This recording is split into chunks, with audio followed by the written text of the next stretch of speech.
الرجيم بسم الله الرحمن الرحيم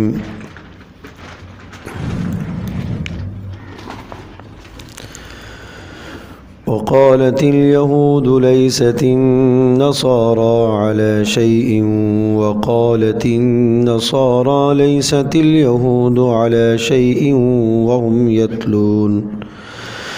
وهم يتلون الكتاب كذلك قال الذين لا يعلمون مثل قولهم فالله يحكم بينهم يوم القيامة فيما كانوا فيه يختلفون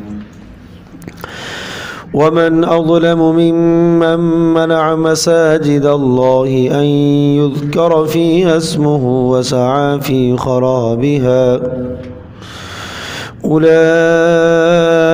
ما كان لهم أن يدخلوها إلا خائفين لهم في الدنيا خزي ولهم في الآخرة عذاب عظيم ولله المشرق والمغرب فأينما تولوا فثم وجه الله إن الله واسع عليم وقالوا اتخذ الله ولدا سبحانه بل له ما في السماوات والأرض كل له قانتون بديع السماوات والأرض وإذا قضى أمرا فإنما يقول له كن فيكون وقال الذين لا يعلمون لولا يكلمنا الله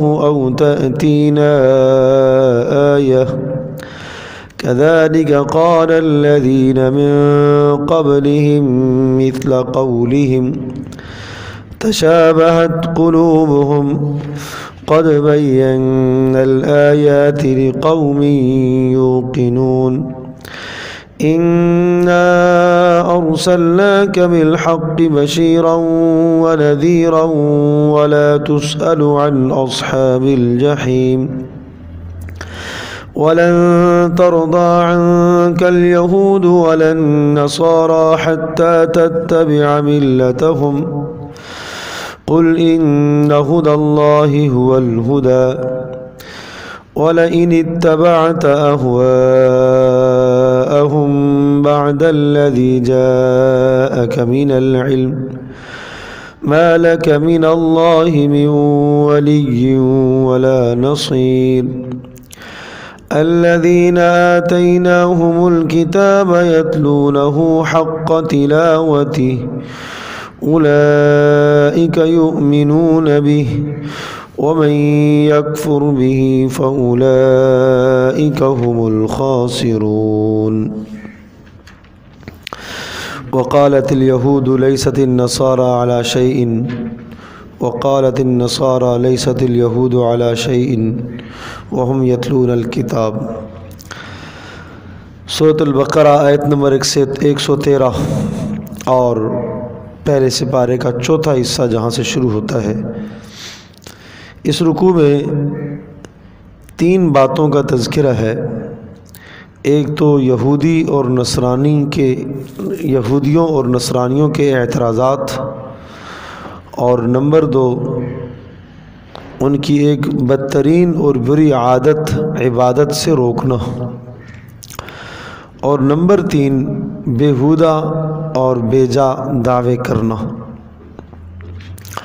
وقالت الیہود لیست النصارى، یہودی نصرانیوں پر اور نصرانی یہودیوں پر اعتراض کر رہے۔ وقالت الیہود، کہا یہودیوں نے، لیست النصارى، نصارہ نہیں ہے، علی شیء، سرے سے کسی بھی دین پر، علی شیء کسی دین پر، کوئی نجات کا ذریعہ ان کے پاس نہیں ہے، گویا کہ یہ دونوں آپس میں ایک دوسرے کو بھی نہیں مانتے۔ وقالت النصارى، اور نصارہ نے کہا، لیست الیہود علی شیء، یہود نہیں ہے کسی حقیقت پر، کسی دین پر، وہم یتلون الکتاب، حالانکہ دونوں کے دونوں کتاب کی تلاوت کرتے ہیں۔ کیا معنی؟ کہ دونوں کے دونوں صاحب کتاب ہیں۔ یہودیوں کے پاس بھی کتاب تورات ہے اور نصارہ کے پاس بھی کتاب انجیل ہے، تو ہر ایک فیصلہ کر سکتا ہے اپنی کتاب کے ذریعے سے۔ کذالک قال الذین لا یعلمون مثل قولہم، اسی قسم کی باتیں کہی ہیں ان لوگوں نے بھی، لا یعلمون جو نہیں جانتے، مثل قولہم ان لوگوں کی طرح، جیسے یہودی کہتے ہیں، جیسے نصرانی کہتے ہیں، اسی قسم کی باتیں ان لوگوں نے بھی کہی ہیں جو نہیں جانتے۔ نہیں جاننے سے مراد مشرکین عرب ہے، کہ وہ لوگ جو مشرکین ہیں وہ بھی ایسی باتیں کرتے ہیں۔ کیا معنی؟ کہ کسی دوسرے کو نہ ماننا، کسی دوسرے کو تسلیم ہی نہ کرنا۔ لیکن یہ تینوں کے تینوں طبقے، یہود، نصارہ اور مشرکین، تینوں کے تینوں اسلام کے تو مخالف ہی ہیں۔ الکفر ملت واحدہ، کفر سارا کا سارا ایک ہی ملت ہے، ایک ہی گروہ ہے، سب کے سب مل کر اسلام کی مخالفت کرتے ہیں۔ فرمایا فاللہ یحکم بینہم، اللہ فیصلہ کرے گا ان کے درمیان میں، یوم القیامت، قیامت کے دن، فیما کانوا فیہ یختلفون، ان مضامین میں جن میں یہ آپس میں اختلاف کرتے ہیں اور لڑتے ہیں، اللہ تبارک و تعالیٰ ان کے درمیان میں فیصلہ کرے گا۔ ومن اظلم ممن منع مساجد اللہ ان یذکر فیہا اسمہ، دوسری بات، اس سے بڑا ظالم کون ہو سکتا ہے؟ عبادت سے روکنا، اللہ کی مسجدوں سے، اللہ کے گھروں سے روکنا۔ ومن اظلم، اس سے بڑا ظالم کون ہو سکتا ہے؟ ممن منع مساجد اللہ، جو روکے اللہ کی مسجدوں سے، ان یذکر فیہا اسمہ، اس بات سے کہ ان مساجد میں اللہ کا نام بلند کیا جائے، اللہ کا ذکر کیا جائے۔ وسعی فی خرابہا، اور وہ کوشش کر رہا ہو، فی خرابہا، ان مسجدوں کو ویران کرنے کے بارے میں۔ اولئک ما کان لہم ان یدخلوہا الا خائفین، ایسے لوگوں کے لیے، اولئک یہ لوگ، ما کان لہم نہیں زیب دیتا انہیں، ان یدخلوہا کہ وہ مساجد میں داخل ہوں، الا خائفین مگر اللہ پاک کے عذاب سے ڈرتے ہوئے ان کو جانا چاہیے۔ لہم فی الدنیا خزی، ان کے لیے دنیا میں ذلت اور رسوائی ہے، وَلَهُمْ فِي الْآخِرَةِ عَذَابٌ عَظِيمٌ، اور آخرت میں تو بہت بڑا عذاب ہے۔ رسول پاک صلی اللہ تعالیٰ علیہ وسلم کو بیت اللہ جانے سے مشرکین جب روکتے تھے، اور خاص طور پر اس موقع پر کہ جب حضرت صلی اللہ تعالیٰ علیہ وسلم عمرے کے ارادے سے تشریف لائے اور حدیبیہ کے مقام پر آپ علیہ السلام کو روک دیا گیا، تو نبی علیہ السلام اور صحابہ کو وہاں روک دیا گیا، اور تعصب اور بغض کی بنیاد پر کہنے لگے ہم آپ کو حرم میں داخل نہیں ہونے دیں گے۔ اور چنانچہ حضرت صلی اللہ تعالیٰ علیہ وسلم کے ساتھ انہوں نے کچھ معاہدے کیے، کچھ شرائط طے پائیں، اور رسول پاک صلی اللہ علیہ وسلم حدیبیہ کے مقام سے واپس تشریف لے گئے، اور پھر آئندہ سال حضرت صلی اللہ علیہ وسلم پھر عمرے کے لیے بعد میں آئے، اور یہ کہا کہ آپ نہیں آ سکتے۔ تو یہ گویا کہ اللہ کی مسجد، اللہ کے گھر سے انہوں نے روکا۔ شان نزول اس آیت کا تو یہ ہے، لیکن حکم اس کا عام ہے، صرف اسی مقصد کے ساتھ خاص نہیں ہے۔ اگر آج بھی کوئی آدمی مسجد سے کسی کو روکتا ہے تو یہ سب سے بڑا ظالم شمار کیا جائے گا۔ آج مسجد سے کیسے روکتا ہے؟ کسی کو منع کرتا ہے کہ آپ نے یہاں آ کے نماز نہیں پڑھنی، تو یہ بھی روکنا ہے، نمبر ایک۔ نمبر دو، کوئی آدمی روکتا تو نہیں ہے، عمل سے، زبان سے تو نہیں روکتا، لیکن کچھ کام ایسے کرتا ہے کہ جس کی وجہ سے مسجد کی آبادی متاثر ہوتی ہے اور مسجد میں نمازیوں کو اذیت اور تکلیف ہوتی ہے، تو یہ بھی مسجد سے روکنے والا شمار کیا جائے گا، اور مسجد کے ویران کرنے میں یہ کوشش کر رہا ہے، عمل ایسا کرے۔ نمبر تین، اسی طرح سے کوئی آدمی مسجد کے اندر داخل ہو کر مسجد میں ایسا عمل کرے جس سے نمازیوں کو پریشانی ہو، مسجد کے اندر آ گیا ہے اور وہ خود کوئی ایسا عمل کر رہا جس سے دوسروں کو پریشانی ہو رہی ہے اور لوگ اس کی وجہ سے نہیں آ رہے۔ مثال کے طور پر کوئی کسی اس قسم کی موذی بیماری میں مبتلا ہے جس سے دوسروں کو اذیت اور تکلیف ہوتی ہے، ایسے کو حکم ہے کہ وہ گھر میں پڑھ لے، وہ نہ آئے۔ تو یہ بھی گویا کہ ایذا دینے کی طرح ہے۔ اسی طرح سے اگر مسجد کی انتظامیہ اس قسم کی ہے کہ وہ کوئی ایسے اعمال اور ایسے افعال کرتے ہیں، ایسے قوانین اور ایسے ضابطے بناتے ہیں کہ جن قوانین اور ضابطوں کی بنیاد پر دین کی محنت مسجد میں رک جائے اور دین کا کام رک جائے اور لوگوں کو جو فیض اور فائدہ پہنچ رہا ہے وہ رک جائے، تو یہ بھی ظالم شمار کیے جائیں گے، یہ بھی بڑا ظلم ہے۔ تو یہ ساری چیزیں ظالم میں شمار ہوتی ہیں۔ ایسے شخص یقیناً ظلم کرنے والے ہیں جو مسجدوں میں اللہ کی یاد سے منع کرتے ہیں۔ اللہ کی یاد سے منع کرنے سے مراد چاہے عبادت سے روکیں، چاہے مسجد کے اندر دین کی بات کہنے سے کرنے سے روکیں، درس قرآن درس حدیث سے، یا کوئی اصلاحی واعظ ہو اور وہ کوئی شخص بات ٹھیک کر رہا ہو، اس کی بات کو بلا وجہ کوئی روکتا ہے، تو یہ سارا اسی زمرے میں آتا ہے۔ اولئک ما کان لہم ان یدخلوها الا خائفین، ایسوں کو زیب نہیں دیتا ان یدخلوها کہ وہ داخل ہو مسجدوں میں الا خائفین، مگر اللہ پاک کے عذاب سے ڈرتے ہوئے جانا چاہیے، انہیں خوف ڈر رکھنا چاہیے اللہ پاک کے عذاب کا۔ لہم فی الدنیا خزی ولہم فی الآخرۃ عذاب عظیم، ان کے لیے دنیا میں ذلت اور رسوائی ہے، اللہ تبارک و تعالیٰ کی طرف سے ذلت کے فیصلے مقدر ہو جاتے ہیں۔ ولہم فی الآخرۃ عذاب عظیم، اور ان کے لیے آخرت میں بہت بڑا عذاب ہے۔ وللہ المشرق والمغرب فأینما تولوا فثم وجہ اللہ، اور اللہ ہی کے لیے ہے مشرق بھی اور مغرب بھی، فأینما تولوا فثم وجہ اللہ، جس طرف تم رخ کرو گے، جہاں تم رخ کرو گے، فثم تو وہاں، وجہ اللہ اللہ کی تجلیات کو پاؤ گے۔ ان اللہ واسع علیم، بے شک اللہ تبارک تعالیٰ وسعتوں والا اور جاننے والا ہے۔ یہ وللہ المشرق والمغرب کی جو بات آئی ہے، اسی موقع پر جب مشرکین کو نے حضرت صلی اللہ علیہ وسلم اور صحابہ کو روک دیا تھا، تو روکنے کے بعد مسلمانوں کو تسلی دی گئی ہے کہ اگر آپ کو حرم میں داخل نہیں ہونے دیا گیا تو کوئی بات نہیں، آپ جہاں پر بھی اللہ کی بندگی کریں گے وہاں آپ اللہ کی کو پاؤ گے۔ تو یہاں اس سے یہ بات سمجھ میں نہیں آنی چاہیے اور یہ نہیں مفہوم لینا چاہیے کہ جس طرف رخ کرو گے اللہ کو پاؤ گے، ایسا نہیں ہے، اس لیے کہ اگلی آیات میں دوسرے سپارے کے اندر صاف صاف موجود ہے کہ تم چاہے مکہ میں ہو اور یا مکہ کے باہر دنیا کی کسی بھی سرزمین میں ہو، اب آپ فول وجہ کا شطر المسجد الحرام، مسجد حرام کی طرف آپ کے لیے نماز میں رخ کرنا لازم اور واجب ہے۔ تو قبلے کی طرف رخ کرنا تو فرض کا درجہ ہے، اس کے بغیر آپ کی نماز نہیں ہوگی، چاہے سفر میں ہو چاہے آپ حضر میں ہیں۔ آگے جب وہاں بات آئے گی تو ہم مسائل ذکر کریں گے انشاءاللہ۔ تو اس سے یہ مفہوم نہیں ہے، اس سے مطلب یہ ہوا کہ تم جہاں پر بھی جس جگہ پر بھی اللہ کی بندگی کرو گے تم اللہ کو وہاں پاؤ گے، اللہ پاک کی مدد تم پاؤ گے، جہاں پر بھی تم اللہ کی بندگی کرو، چاہے مشرق میں چاہے مغرب میں، مشرق بھی اللہ کا، مغرب بھی اللہ کا، حرم بھی اللہ کا، مدینہ منورہ بھی اللہ کا، آپ یہاں سے واپس چلے جائیں وہاں جا کر آپ اللہ کی بندگی کرو گے تو اللہ پاک کی مدد تمہارے ساتھ شامل حال ہوگی۔ تو ایمان والوں کو تسلی دی گئی۔ ان اللہ واسع علیم، اللہ پاک وسعتوں والا اور جاننے والا ہے۔ وقالوا اتخذ اللہ ولدا سبحانہ، یہاں یہودیوں نصرانیوں کے عقیدے کا رد پیش کیا گیا ہے، اور وہ ان کا عقیدہ کیا ہے کہ عیسیٰ علیہ السلام اللہ تبارک تعالیٰ کے بیٹے ہیں۔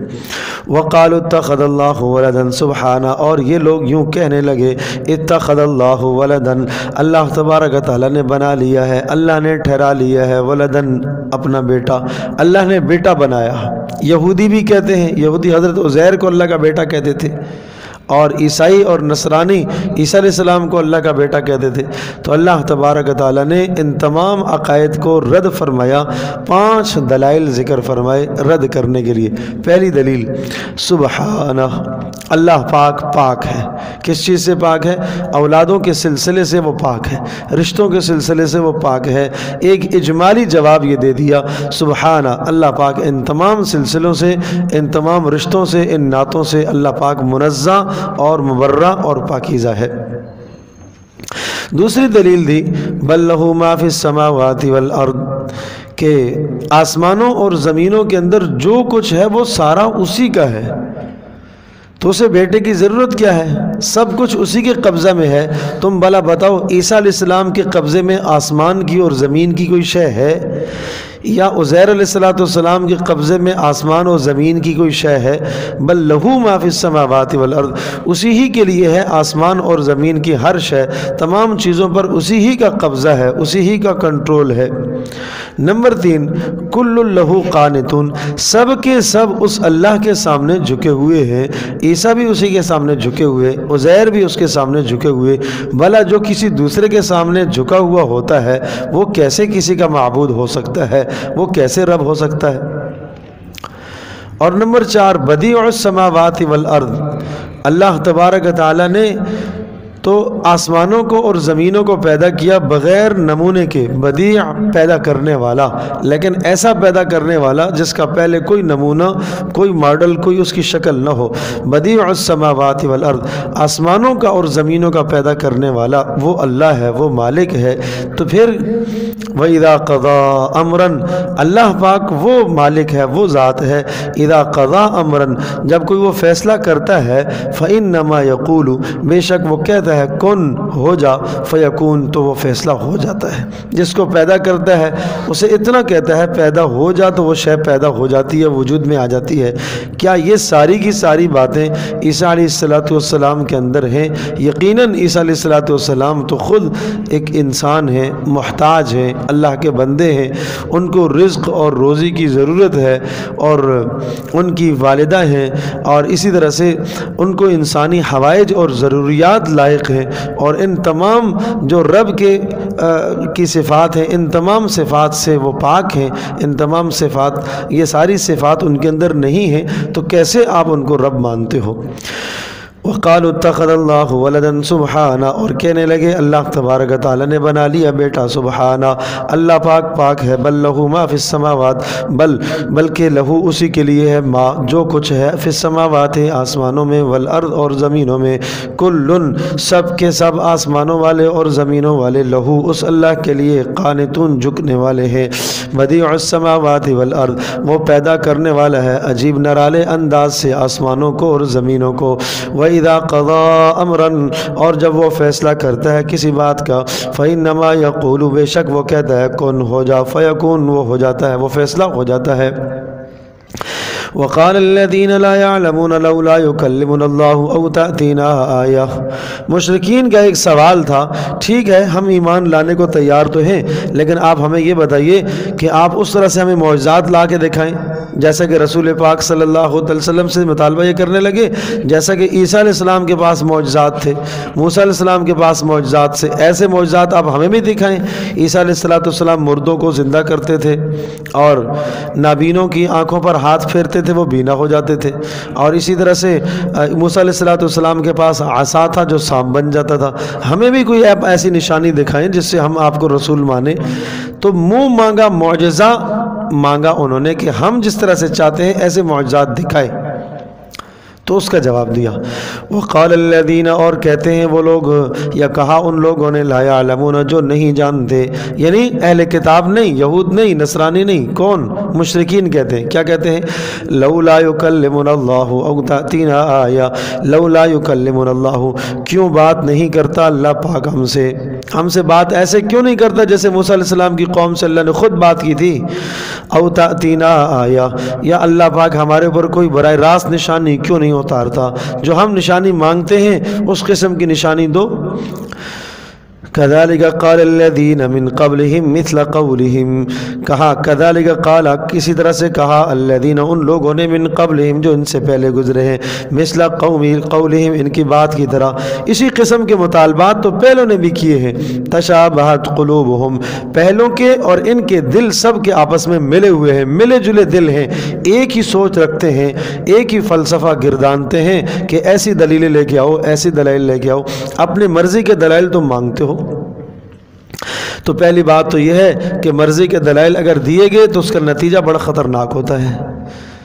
صالح علیہ السلام سے قوم نے معجزہ مانگا کہ یہ اس پتھر سے اونٹنی نکلے اور ہمارے سامنے اونٹنی نکلے اور وہ بچہ بھی جنے تو پھر ہم آپ پر ایمان لائیں گے۔ صالح علیہ السلام نے اللہ پاک سے دعا فرمائی تو اللہ پاک نے یہ معجزہ دکھا دیا۔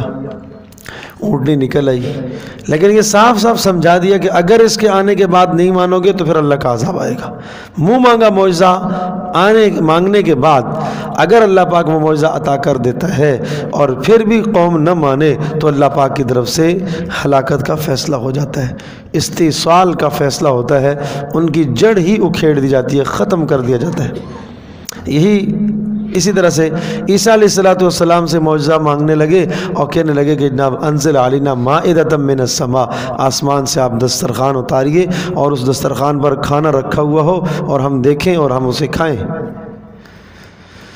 تو کہا ان اللہ منزل علیکم، دیکھو اللہ پاک اتار تو دے گا، لیکن اگر اس کے بعد تم نے نہیں مانا تو پھر اللہ پاک یوں کہہ رہا ہے کہ میں تمہیں ایسی سخت سزا دوں گا جیسے کسی کی سزا نہیں ہوگی۔ تو پتہ چلا کہ منہ مانگا معجزہ جب قومیں مانگتی ہیں اور پھر معجزے کے آنے کے بعد اگر وہ ایمان نہیں لاتے تو اللہ کی طرف سے تباہی کا فیصلہ ہوتا ہے۔ اس لیے رسول پاک صلی اللہ تعالی وسلم کی قوم کو منہ مانگا معجزہ نہیں دیا گیا۔ آپ علیہ السلام کے اول مخاطبین جو تھے وہ منہ مانگا معجزہ نہیں اس لیے دیا گیا، اور کچھ دیے بھی ہیں۔ شق قمر کا مطالبہ کیا، حضرت صلی اللہ علیہ وسلم نے آسمان کی طرف اشارہ فرمایا تو چاند 2 ٹکڑے ہوا، یہ دیا بھی گیا، اور کچھ اس قسم کی چیزیں دی بھی گئی۔ یہ معنی نہیں ہے کہ ہر بات جو تم مانگو وہ دیتے چلے جاؤ۔ اور پھر فرمایا کہ قد بینا الآیات، ہم نے نشانیاں کھول کر بتا دی ہیں، نبی کی رسالت پر دلائل بہت سارے سمجھا دیے، نبی کی نبوت پر بہت سارے دلائل سمجھا دیے ہیں، اب جو نہیں سمجھتا تو اس کو کیا کیا جائے۔ قد بینا الآیات، بہت ساری نشانیاں ہم بیان کر چکے ہیں، لقوم، ان لوگوں کے لیے یوقنون، جو یقین رکھنے والے ہوں۔ انا ارسلناک بالحق بشیرا ونذیرا، بے شک اے نبی، اب نبی پاک صلی اللہ علیہ وسلم کی تسلی، وہ کیا تسلی کہ جب وہ معجزات مانگتے اللہ کی طرف سے وہ معجزات نہ دیے جاتے تو دل غمگین ہوتا اور یہ خیال آتا کہ شاید یہ معجزہ مل جائے تو یہ لوگ ایمان لے آئیں گے۔ اس پر نبی علیہ السلام کو تسلی دی گئی، آپ غم نہ کریں، آپ کس لیے آئے ہیں؟ آپ کو اللہ نے نذیر اور بشیر بنایا ہے، خوشخبریاں سنانے والا، جو مانے اس کو خوشخبریاں سنائے اور جو نہ مانے اسے آپ ڈر سنائیں۔ یہ آپ کا کام ہے، یہ آپ کی رسالت ہے، یہ آپ کا وظیفہ، یہ آپ کا عمل ہے۔ باقی معجزات ہر ان کی بات کا ماننا وہ آپ کے اختیار، آپ کے بس میں نہیں ہے، ہر معجزہ لا کر دکھانا وہ آپ کے اختیار میں نہیں ہے۔ انا ارسلناک بالحق بشیرا ونذیرا، بے شک ہم نے آپ کو بنایا ہے، انا ارسلناک، بے شک ہم نے آپ کو بھیجا ہے، بالحق، حق کو بیان کرنے کے لیے، بشیرا ونذیرا، خوشخبریاں سنانے والا، ونذیرا، اور ڈر سنانے والا۔ اور وقت ایمان نہیں لاتے تو آپ پریشان نہ ہوں۔ ولا تسأل عن اصحاب الجحیم، اور آپ سے نہیں پوچھا جائے گا دوزخیوں کے بارے میں کہ یہ کیوں دوزخ میں آئے۔ آپ نے ایک دعوت دے دی، آپ نے سمجھا دیا، اس کے بعد نہ سمجھے۔ وَلَن تَرْضَىٰ عَنْكَ الْيَهُودُ وَلَا النَّصَارَىٰ حَتَّىٰ تَتَّبِعَ مِلَّتَهُمْ قُلْ إِنَّ هُدَى اللَّهِ هُوَ الْهُدَىٰ۔ کبھی ایسا بھی ہوتا ہے کہ مخالفین کے بارے میں کچھ نہ کچھ آدمی لچک دکھاتا ہے تو کہا کہ شاید لچک دکھانے پر یہ مان جائیں، یہ ایمان لے آئیں، تو صاف صاف تنبیہ کر دی کہ یہود و نصارہ آپ کے ہم نوا نہیں ہو سکتے۔ ولن ترضا، ہرگز راضی نہیں ہو سکتے، ولن ترضا، ہرگز آپ سے راضی نہیں ہو سکتے، عنکا، آپ سے، کون؟ الیہود، یہودی، ولن نصارہ، اور نہ ہی نصارہ آپ سے راضی ہو سکتے ہیں، حتی تتبع ملتہم، یہاں تک کہ مکمل طور پر آپ ان کی ملت کی اتباع کر لیں۔ ان کو خوش کرنے کا ایک ہی راستہ ہے کہ آپ تعلیم بھی انہی کی لے کے آئیں، آپ نظریات اور عقائد بھی ان کے اختیار کریں، آپ ثقافت بھی انہی کی لیں، آپ اپنے معاملات بھی انہی کی طرز زندگی پر اپنانے کی کوشش کریں، تو اس طرح سے ایک رضا اور آپ کی ان کے ساتھ دوستی ہو سکتی ہے، ورنہ دوستی کی کوئی صورت نہیں۔ یعنی دوستی کی یہی صورت ہے کہ آپ اپنا مذہب چھوڑ کر، آپ اسلام کو چھوڑ کر آپ یہودیت اختیار کر لیں، یا آپ نصرانیت کو چھوڑ کر آپ آپ اسلام کو چھوڑ کر آپ نصرانیت اختیار کر لیں، تو یہ ایک صورت ہے، تب تو آپ سے یہ خوش ہوں گے، ورنہ آپ اسلام پر جتنا برقرار رہیں گے، پہلے دن سے یہ بتا دیا کہ جس قدر آپ اسلام پر، اللہ کے احکام پر برقرار رہیں گے، یہ آپ کے دشمن بنے رہیں گے۔ تو پتہ چلا کہ ان سے یاری دوستی کبھی نہیں ہو سکتی، ان سے تعلق نہیں ہو سکتا۔ تو کبھی بھی آدمی غیر مسلم قوموں کو خوش کرنے کے لیے اور ان کو اپنے کی طرف اپنے سے مانوس کرنے کے لیے احکام کو نہ چھوڑے، ضروریات دین کو نہ چھوڑے، اللہ کے حکم کو نہ چھوڑے۔ یہی وجہ ہے کہ ان کو ان کی تہوار کے موقع پر مبارکباد دینا بھی بدترین گناہ ہے کہ غیر مسلم کسی اس کی ایک قومی ان کا تہوار ہے، ان کا مذہبی تہوار ہے، ان کی مذہبی خوشی ہے، اس مذہبی خوشی میں ہمارا مسلمان وہاں شریک ہو رہا ہے، اس مذہبی خوشی کے اندر ہمارا مسلمان اسے مبارکبادی دے رہا ہے، تو یاد رکھیے یہ سراسر گناہ ہے۔ نصارہ کا جو عقیدہ ہے عیسیٰ علیہ السلام اللہ پاک کے بیٹے ہیں، اور 25 دسمبر کو اگر کوئی ہمارا مسلمان انہیں اس کی خوشخبری دے رہا، بشارت دے رہا، یا یہ کہ مبارکبادی دے رہا ہے، تو گویا کہ اس کے باطل اور غلط نظریے کی تائید کر رہا ہے، کفریہ نظریے کی تائید کر رہا، تو کفریہ نظریے کی تائید کرنا ہی تو کفر ہے۔ تو اس لیے فرمایا وَلَن تَرْضَىٰ عَنْكَ الْيَهُودُ، کبھی بھی آپ سے یہ راضی نہیں ہوں گے یہود اور نصارہ، حَتَّىٰ تَتَّبِعَ مِلَّتَهُمْ، یہاں تک کہ آپ ان کی ملت کی اتباع کر لیں، ان کے دین کی اتباع کر لیں، اور یہ آپ کے لیے ہو نہیں سکتا۔ کیوں؟ اس لیے کہ اللہ پاک نے آپ کو ایک مستقل دین دیا ہے، ایک مستقل اللہ نے آپ کو ملت دی ہے، وہ دین اسلام ہے۔ آپ اس پر آپ کاربند رہیں اور اس پر آپ گامزن رہیں اور عمل کرتے رہیں۔ قل کہہ دیجئے ان ھدی اللہ ھو الھدی، بے شک ان ھدی اللہ، ہدایت راستہ تو ھو الھدی وہی ہے جو اللہ کا ہے، جو اللہ نے بتایا ہے، اور وہ دین اسلام کا راستہ اب جو اللہ پاک نے بتایا ہے۔ وَلَئِنِ اتَّبَعْتَ أَهْوَاءَهُمْ، وَلَئِنِ اتَّبَعْتَ، اگر آپ پیروی کر لیں گے أَهْوَاءَهُمْ، ان کی خواہشات کی، چلو بھائی چلو ٹھیک ہے، جو بات ان کی آئے مانتے جاؤ، یہودیوں کی بھی مانتے جاؤ، نصرانیوں کی بھی مانتے جاؤ، بڑی اہم بات ہے۔ اپنی تہذیب کو بدل دو اور ان کی تہذیب کو اختیار کر لو، اپنی ثقافت کو بدل دو، یہودیوں کی ثقافت، نصرانیوں کی ثقافت اپنا لو۔ حضرت عمر رضی اللہ تعالیٰ عنہ کے زمانے کی بات ہے، جب عرب سے اسلام عجم کی طرف گیا اور عجم کے علاقے فتح ہوئے، یہودیوں اور نصرانیوں کے علاقے فتح ہوئے، جہاں یہ قومیں آباد تھی، روم کے علاقے، نصرانی جہاں آباد تھے، یہودی اور نصرانی جن علاقوں کے اندر آباد تھے، جب یہ علاقے سارے فتح ہوئے، اسی طرح سے مجوسیوں، آتش پرستوں کے علاقے جب آباد ہوئے، تو حضرت عمر رضی اللہ تعالیٰ عنہ نے اپنے تمام گورنروں کو یہ عہد نامہ جاری کیا، یہ خط لکھا ہے کہ ان لوگوں کے ساتھ اختلاط نہ کرنا، ان لوگوں کے ساتھ اختلاط نہ کرنا، تمہاری تہذیب بدلنی نہیں چاہیے، تمہاری ثقافت بدلنی نہیں چاہیے، تمہیں ایک اسلامی تشخص تمہارا بدلنا نہیں چاہیے، اسلامی تشخص تمہارا برقرار رہنا چاہیے۔ تو کتنی اہم بات ہے، آج ہم اپنے اسلامی تشخص کھو بیٹھے ہیں۔ نبی پاک صلی اللہ علیہ وسلم نے جو ہمیں تشخص دیا ہے، آج لوگ کہتے ہیں ارے داڑھی سے کچھ نہیں ہوتا، ٹوپی سے کچھ نہیں ہوتا، کپڑوں سے کچھ نہیں ہوتا۔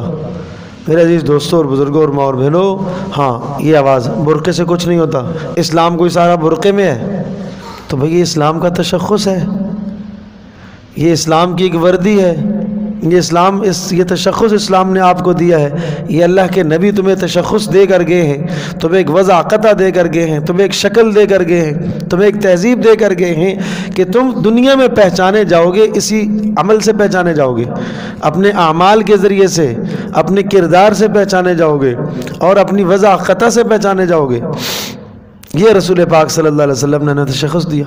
آج اگر ہم اس تشخص کو کھو بیٹھتے ہیں اور ہم ان کے رنگ میں رنگ جاتے ہیں، اپنے طور طریقے سارے ان کی طرح اپناتے ہیں، اور اپنی لباس انہی کی طرح اپناتے ہیں، اپنی تعلیم انہی کی طرح، اپنی تجارت انہی کی طرح، معاملات، معاشرت، شادی بیاہ، خوشی غمی، سب کے سب انہی کی طرح کرتے ہیں، تو پھر سنو آگے کیا ہے۔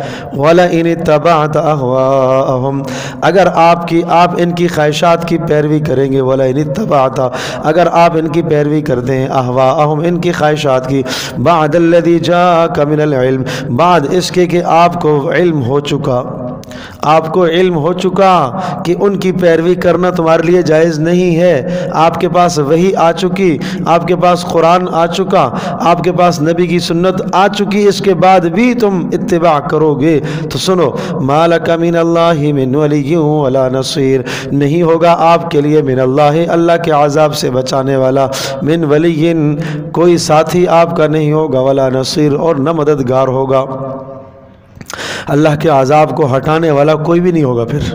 اور اللہ کے عذاب پھر دنیا میں آتے ہیں، اور اللہ کے عذاب سے یہ مراد نہیں ہے کہ صرف خسف اور مسخ ہو کہ جناب بستیوں کی بستیاں دھس جائیں اور زلزلے آئیں، ذلت اور رسوائی مقدر بن جاتی ہے۔ جن یہودیوں اور نصرانیوں کو خوش کرنے کے لیے مسلمان ان کے در پر جائیں گے، بالآخر وہی ان کو ستانا شروع کریں گے۔ تو یہی ہے کہ اللہ تبارک و تعالیٰ تمہیں انہی کا غلام بنا دے گا، یہ ذلت ہے، یہ اللہ پاک کا عذاب ہے۔ انہی غیروں کا تمہیں غلام بنائے گا اور پھر وہ تمہارے پر ظلم اور زیادتیاں کریں گے۔ الذین آتیناہم الکتاب یتلونہ حق تلاوتہ، اور سنو جو لوگ تلاوت، الذین آتیناہم الکتاب، جن لوگوں کو ہم نے کتاب کا علم دیا ہے، یتلونہ حق تلاوتہ، وہ اس کی تلاوت کرتے ہیں جس طرح سے تلاوت کرنے کا حق ہے، اولئک یؤمنون بہ، ایسے لوگ تو ایمان لاتے ہیں اس کتاب پر یعنی قرآن پر۔ ہاں بعض یہودی ایسے بھی تھے جو مسلمان ہوئے، بعض نصرانی بھی ایسے تھے جو مسلمان ہوئے، تو ان کا بیان ہے کہ جن لوگوں کو ہم نے کتاب یعنی تورات دی ہے، ان میں سے بعض ایسے ہیں کہ جو ایمان لائے قرآن پر، اور بعض نصرانی ایسے ہیں جنہیں ہم نے انجیل دی ہے اور وہ ایمان لائے قرآن مجید پر۔ الذین آتیناہم الکتاب، اور جن لوگوں کو ہم نے کتاب دی ہے ان میں سے بعض ایسے ہیں کہ یتلونہ، اس کی تلاوت کر دیں، حق تلاوتی، جیسا تلاوت کا حق ادا کر دیں۔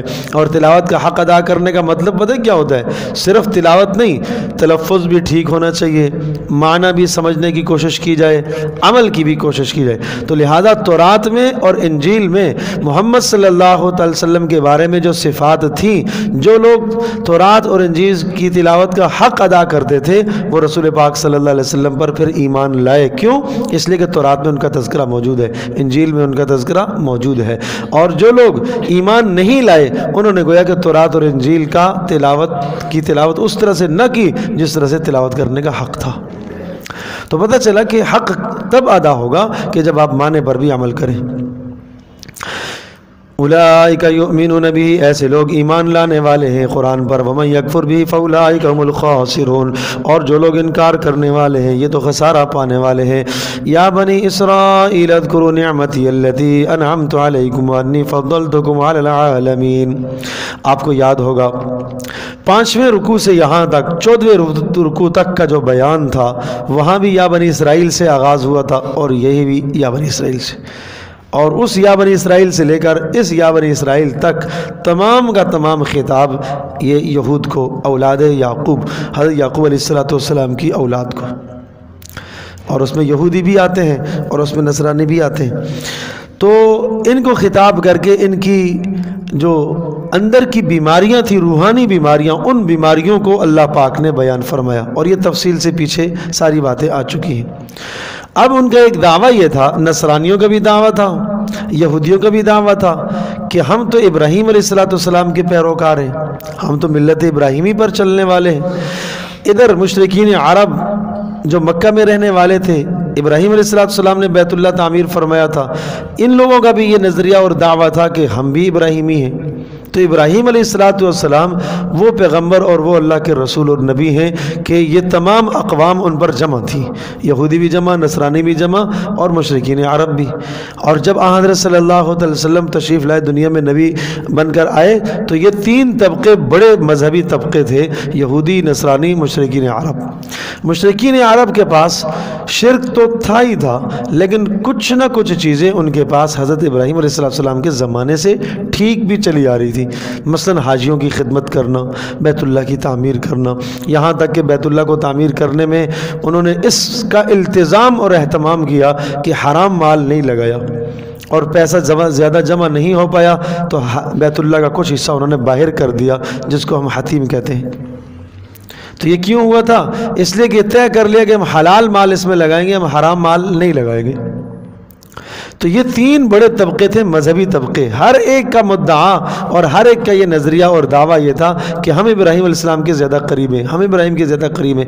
تو اللہ تبارک و تعالیٰ نے ملت ابراہیمی کی حقیقت سمجھائی کہ اب اس کے سمجھنے کے بعد دیکھ لو کہ ابراہیم علیہ السلام کے قریب مسلمان ہیں، یہ یہودی ہیں، یا نصرانی ہیں، یا مشرکین ہیں۔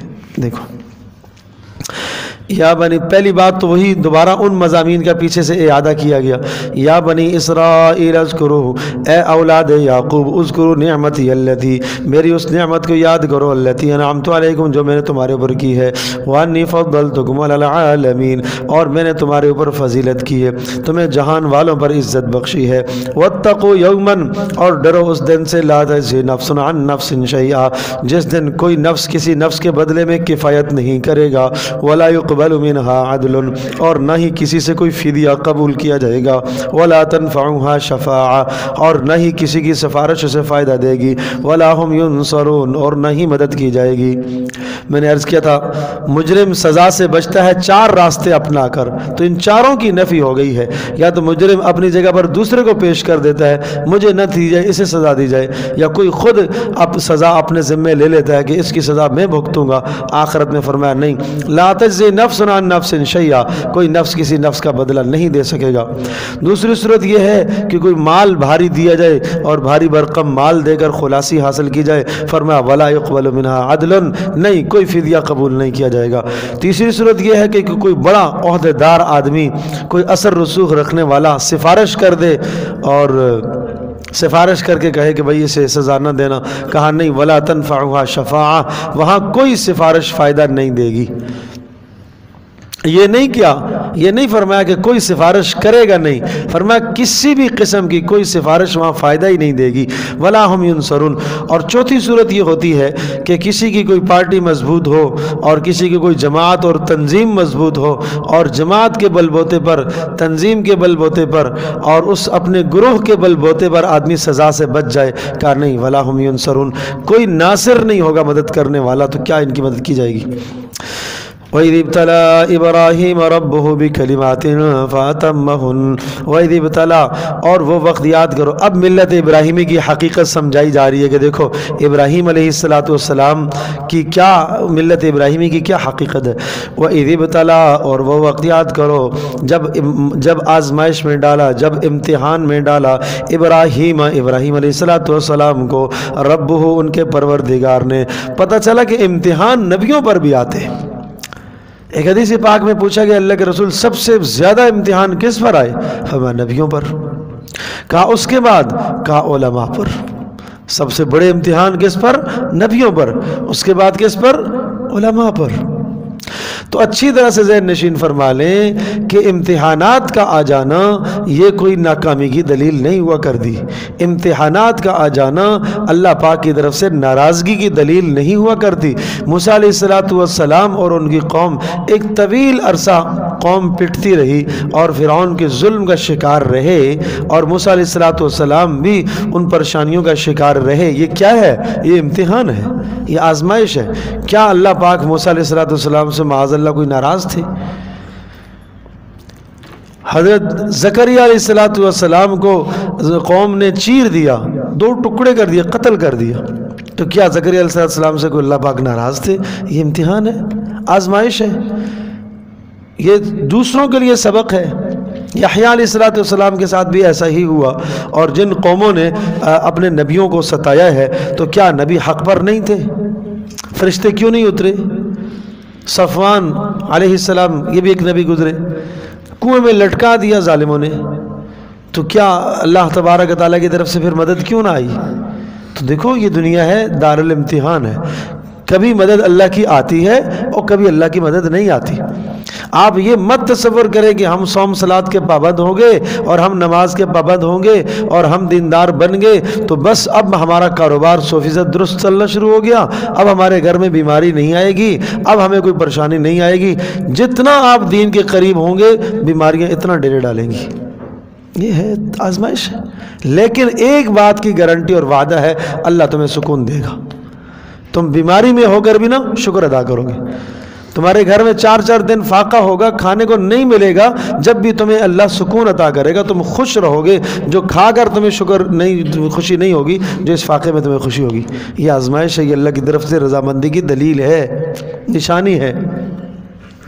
تو دین پر چلنے کے ساتھ ساتھ اگر دنیا کی نعمتیں مل جائیں تو اچھی بات، نہ ملیں تو ناکامی کی دلیل نہیں ہے۔ بے شمار صحابہ کرام رضی اللہ عنہم اجمعین کی زندگیاں گزر گئی ہیں، فاقوں میں گزر گئی ہیں، تنگی میں گزر گئی ہیں، تلخیوں میں زندگیاں گزر گئی ہیں، انبیاء کی زندگیاں تلخیوں میں گزر گئی ہیں۔ اللہ نے دیا بھی ہے بعض نبیوں کو، سلیمان علیہ السلام، داؤد علیہ السلام سلطنتیں ہیں، بادشاہت ہیں، بہت اللہ نے دیا۔ صحابہ میں عبد الرحمن ابن عوف ہے، مال دیا اللہ نے، خوب اللہ نے عطا کیا۔ عثمان رضی اللہ تعالیٰ اللہ نے خوب مال عطا فرمایا۔ بلال ہے، فقر کی زندگی ہے۔ ابو ذر فقر کی زندگی گزری ہے، طویل زمانہ فقر کا گزار دیا۔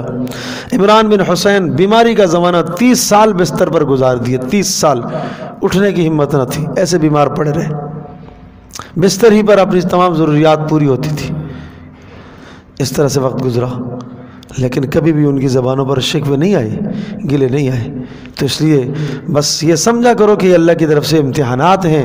ہاں، اللہ سے عافیت مانگا کرو، اے اللہ ہم کمزور ہیں، ہمیں تو امتحان سے محفوظ ہی فرما لے، لیکن اے اللہ اگر امتحان تو دے دے تو اے اللہ پھر ہمیں صبر کی توفیق بھی دینا۔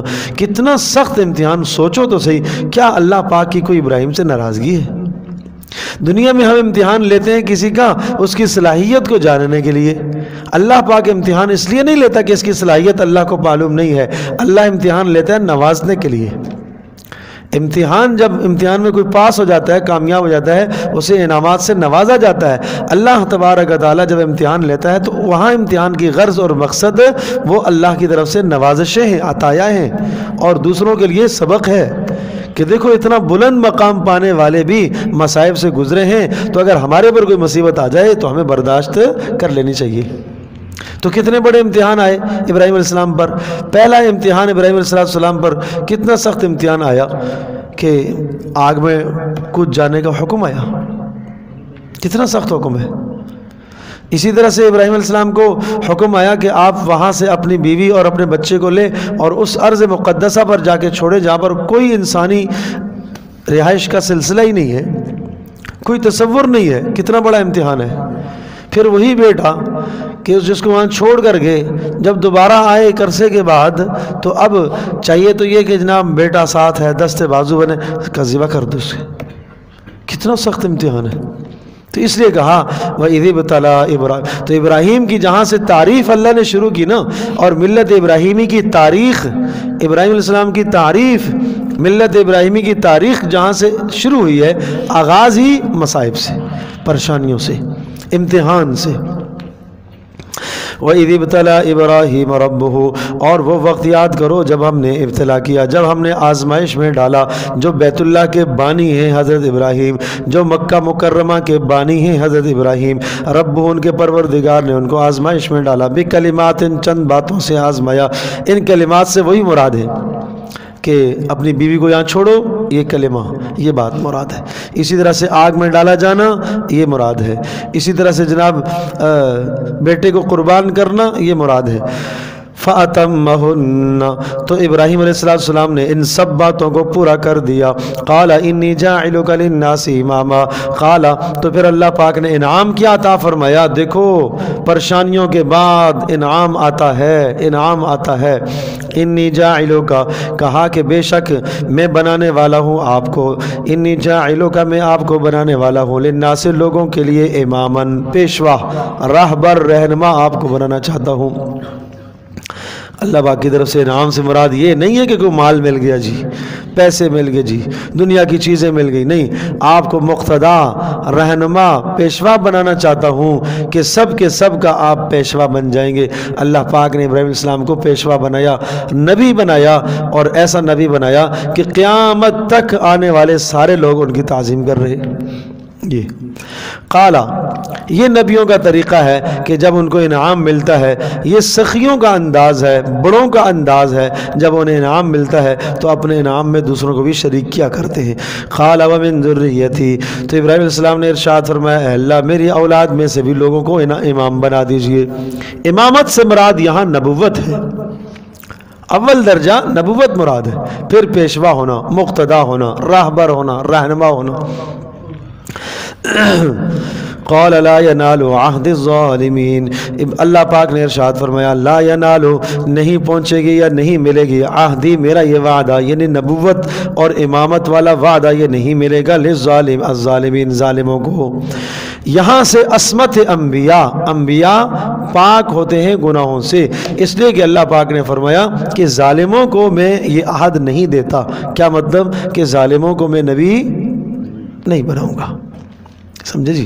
تو ظالموں کو نبی نہیں بناؤں گا، تو پتہ چلا کہ نبی ہمیشہ گناہ سے کیا ہوتا ہے؟ معصوم ہوتا ہے۔ اور ظالموں کا ترجمہ آپ گناہ گاروں سے بھی کر سکتے ہیں کہ نہیں، گناہ گاروں کو تو میں یہ اپنا وعدہ نہیں دوں گا، یعنی ان کو نبی نہیں بناؤں گا۔ وَإِذْ جَعَلْنَا وَإِذْ جَعَلْنَا الْبَيْتَ مَثَابَةً لِلنَّاسِ وَأَمْنًا، یہ تو ابراہیم علیہ السلام کی تاریخ کا ایک حصہ ذکر فرما دیا کہ ابراہیم علیہ السلام پر آزمائشیں آئیں اور اس کے بعد اللہ نے انہیں امتحانات سے کامیاب ہونے پر نوازا۔ اب دوسرا انعام، ابراہیم علیہ السلام وَإِذْ جَعَلْنَا، اور جب ہم نے بنایا البیتہ بیت اللہ کو، مَثَابَةً لِلنَّاسِ، لوگوں کے بار بار آنے کی جگہ، مصابہ کہتے ہیں لوٹ کر آنا، واپس آنا، بار بار آنے کی جگہ، اجتماعیت کی جگہ، وَأَمْنًا، اور امن کی جگہ بنایا۔ بیت اللہ کو دنیا میں سب سے پہلا گھر کہا جاتا ہے۔ ان اول بیت وضع للناس للذی ببکۃ مبارکا وہدی للعالمین، کا سب سے پہلا جو گھر تعمیر کیا گیا اس دنیا کے اندر اللہ کی بندگی اور عبادت کے لیے، وہ مکہ مکرمہ میں بیت اللہ ہے۔ اس کی تفصیل چوتھے سپارے کے اندر موجود ہے۔ آدم علیہ السلام جب اس دنیا میں تشریف لائے تو آدم علیہ السلام نے بیت اللہ کو آگے تعمیر فرمایا اور اللہ پاک سے درخواست فرمائی کہ اللہ کوئی ایسی جگہ تو ہو، جنت سے تو میں آ گیا ہوں، میں وہاں جنت میں آپ کی تجلیات کو دیکھتا تھا اور میں وہاں جو ہے وہ آپ کی بندگی کیا کرتا تھا، تو میں یہاں کچھ بندگی کروں، آپ کی عبادت کروں، کس طرف رخ کروں، کیسے کروں، کہاں تجلی ہو، سمجھ میں نہیں آیا، ویرانہ ہی ویرانہ ہے دنیا کے اندر، اجنبیت ہی اجنبیت ہے۔ تو اس وقت حضرت آدم علیہ السلام کو بیت اللہ کی تعمیر کا حکم ہوا۔ ملائکہ بھی ساتھ تھے، ملائکہ نے تعمیر کیا۔ بعض محدثین اور مورخین نے لکھا ہے کہ پہلے ملائکہ نے بنایا پھر آدم علیہ السلام نے۔ بہرحال آدم علیہ السلام کے زمانے میں اس کی تعمیر ہوئی اور آدم علیہ السلام اس کی طرف رخ کر کے بندگی کرنے لگے۔ بیت اللہ سید اس جگہ پر ہے کہ اس کے سید میں 7ویں آسمان پر بیت المعمور ہے، اور بیت المعمور وہ جگہ ہے جہاں فرشتے طواف کرتے ہیں، تو اسی مناسبت سے یہ بیت اللہ اور پوری دنیا کے وسط میں اس کو بنایا گیا۔ یہی وجہ ہے کہ پوری دنیا میں وسط میں بنا کر اس امت کا قبلہ قرار دیا گیا، چونکہ یہ امت معتدل ہے، امت متوسط ہے، اس لیے اس کا قبلہ بھی متوسط ہے، اس کا قبلہ بھی متوسط بنایا گیا۔ اب یہاں ایک بات ذہن نشین فرما لیجئے کہ کوئی اگر یہ اشکال کرے اور اعتراض کرے کہ آپ جو ہے وہ بیت اللہ کی طرف رخ کر رہے ہیں اور بیت اللہ تو پتھر سے بنا ہوا ہے، لہٰذا پتھروں کی طرف آپ رخ کر رہے ہیں، یا یہ کہیے کہ جس طرح سے اگر کوئی پتھر کو پوجا کرنے والا سامنے پتھر رکھتا ہے اور اس کی بندگی کرتا ہے تو وہ آپ کہتے ہیں کہ یہ تو غلط ہے، اور آپ بھی بیت اللہ کو سامنے رکھ کر نماز پڑھ رہے ہیں تو گویا کہ آپ بھی پتھر ہی کو پوج رہے ہیں۔ تو اس کا جواب یہ ہے کہ در حقیقت ہم پتھر کو نہیں پوج رہے، ہم بیت اللہ کو نہیں پوج رہے، ہم بیت اللہ کی بندگی نہیں کر رہے۔ ہمیں اللہ تبارک و تعالیٰ کی وہ ذات عالی ہے کہ جس طرف آپ جائیں، جس طرف آپ رخ کریں، اللہ تبارک و تعالیٰ کی قدرت اسی طرف ہے، اللہ کا علم اسی طرف ہے، جہاں جائیں آپ اللہ کو پائیں گے۔ لیکن اب ہمارے سامنے کوئی چیز ہو کہ جس کو ہم دیکھ کر ہماری عبادت میں یکسوئی ہو، تو اس لیے اللہ تبارک و تعالیٰ نے ایک جگہ مقرر فرما دی کہ میں اپنی تجلیات کو یہاں پر ڈالوں گا۔ ہم بندگی کر رہے ہیں اللہ کی ذات کی، لیکن اللہ کی ذات نظر آنے والی نہیں ہے، تو اللہ تبارک و تعالیٰ نے اپنی تجلیات کو، اپنے انوارات کو اور اپنی صفات کو بیت اللہ پر منکشف فرمایا ہے، بیت اللہ پر اپنے تجلیات کو ڈالا ہے، اپنے انوارات کو ڈالا ہے۔ تو ہم ان انوارات کی طرف رخ کر رہے ہیں، اور ان انوارات کی طرف اور تجلیات کی طرف رخ کرنا ایسا ہے جیسے براہ راست اللہ کی طرف رخ کرنا ہے۔ تو اس لیے بیت اللہ ان تجلیات کا مرکز ہے، اس لیے ہم بیت اللہ کی طرف رخ کر رہے ہیں، نہ یہ کہ ہم براہ راست بیت اللہ کو پوج رہے ہیں، ایسا نہیں ہے۔ اور دوسری بات پھر یہ بھی ذہن نشین فرما لیں کہ امت میں وحدت برقرار رکھنے کے لیے ایک جہت متعین کر دی۔ اگر آزاد چھوڑ دیا جاتا تو کوئی ادھر رخ کر کے نماز پڑھتا، کوئی ادھر کرتا، کوئی ادھر کرتا، امام کسی اور طرف منہ کیے ہوئے، مقتدی کسی اور طرف منہ کیے ہوئے۔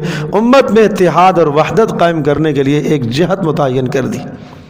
اور تیسری بات یہ آگے آئے گی بھی، وَلِكُلِّ وِجْهَةٌ هُوَ مُوَلِّيهَا، ہر قوم کا، ہر امت کا ایک قبلہ رہا ہے، لہذا اس امت کا بھی قبلہ ہونا چاہیے جس طرف یہ رخ کرے۔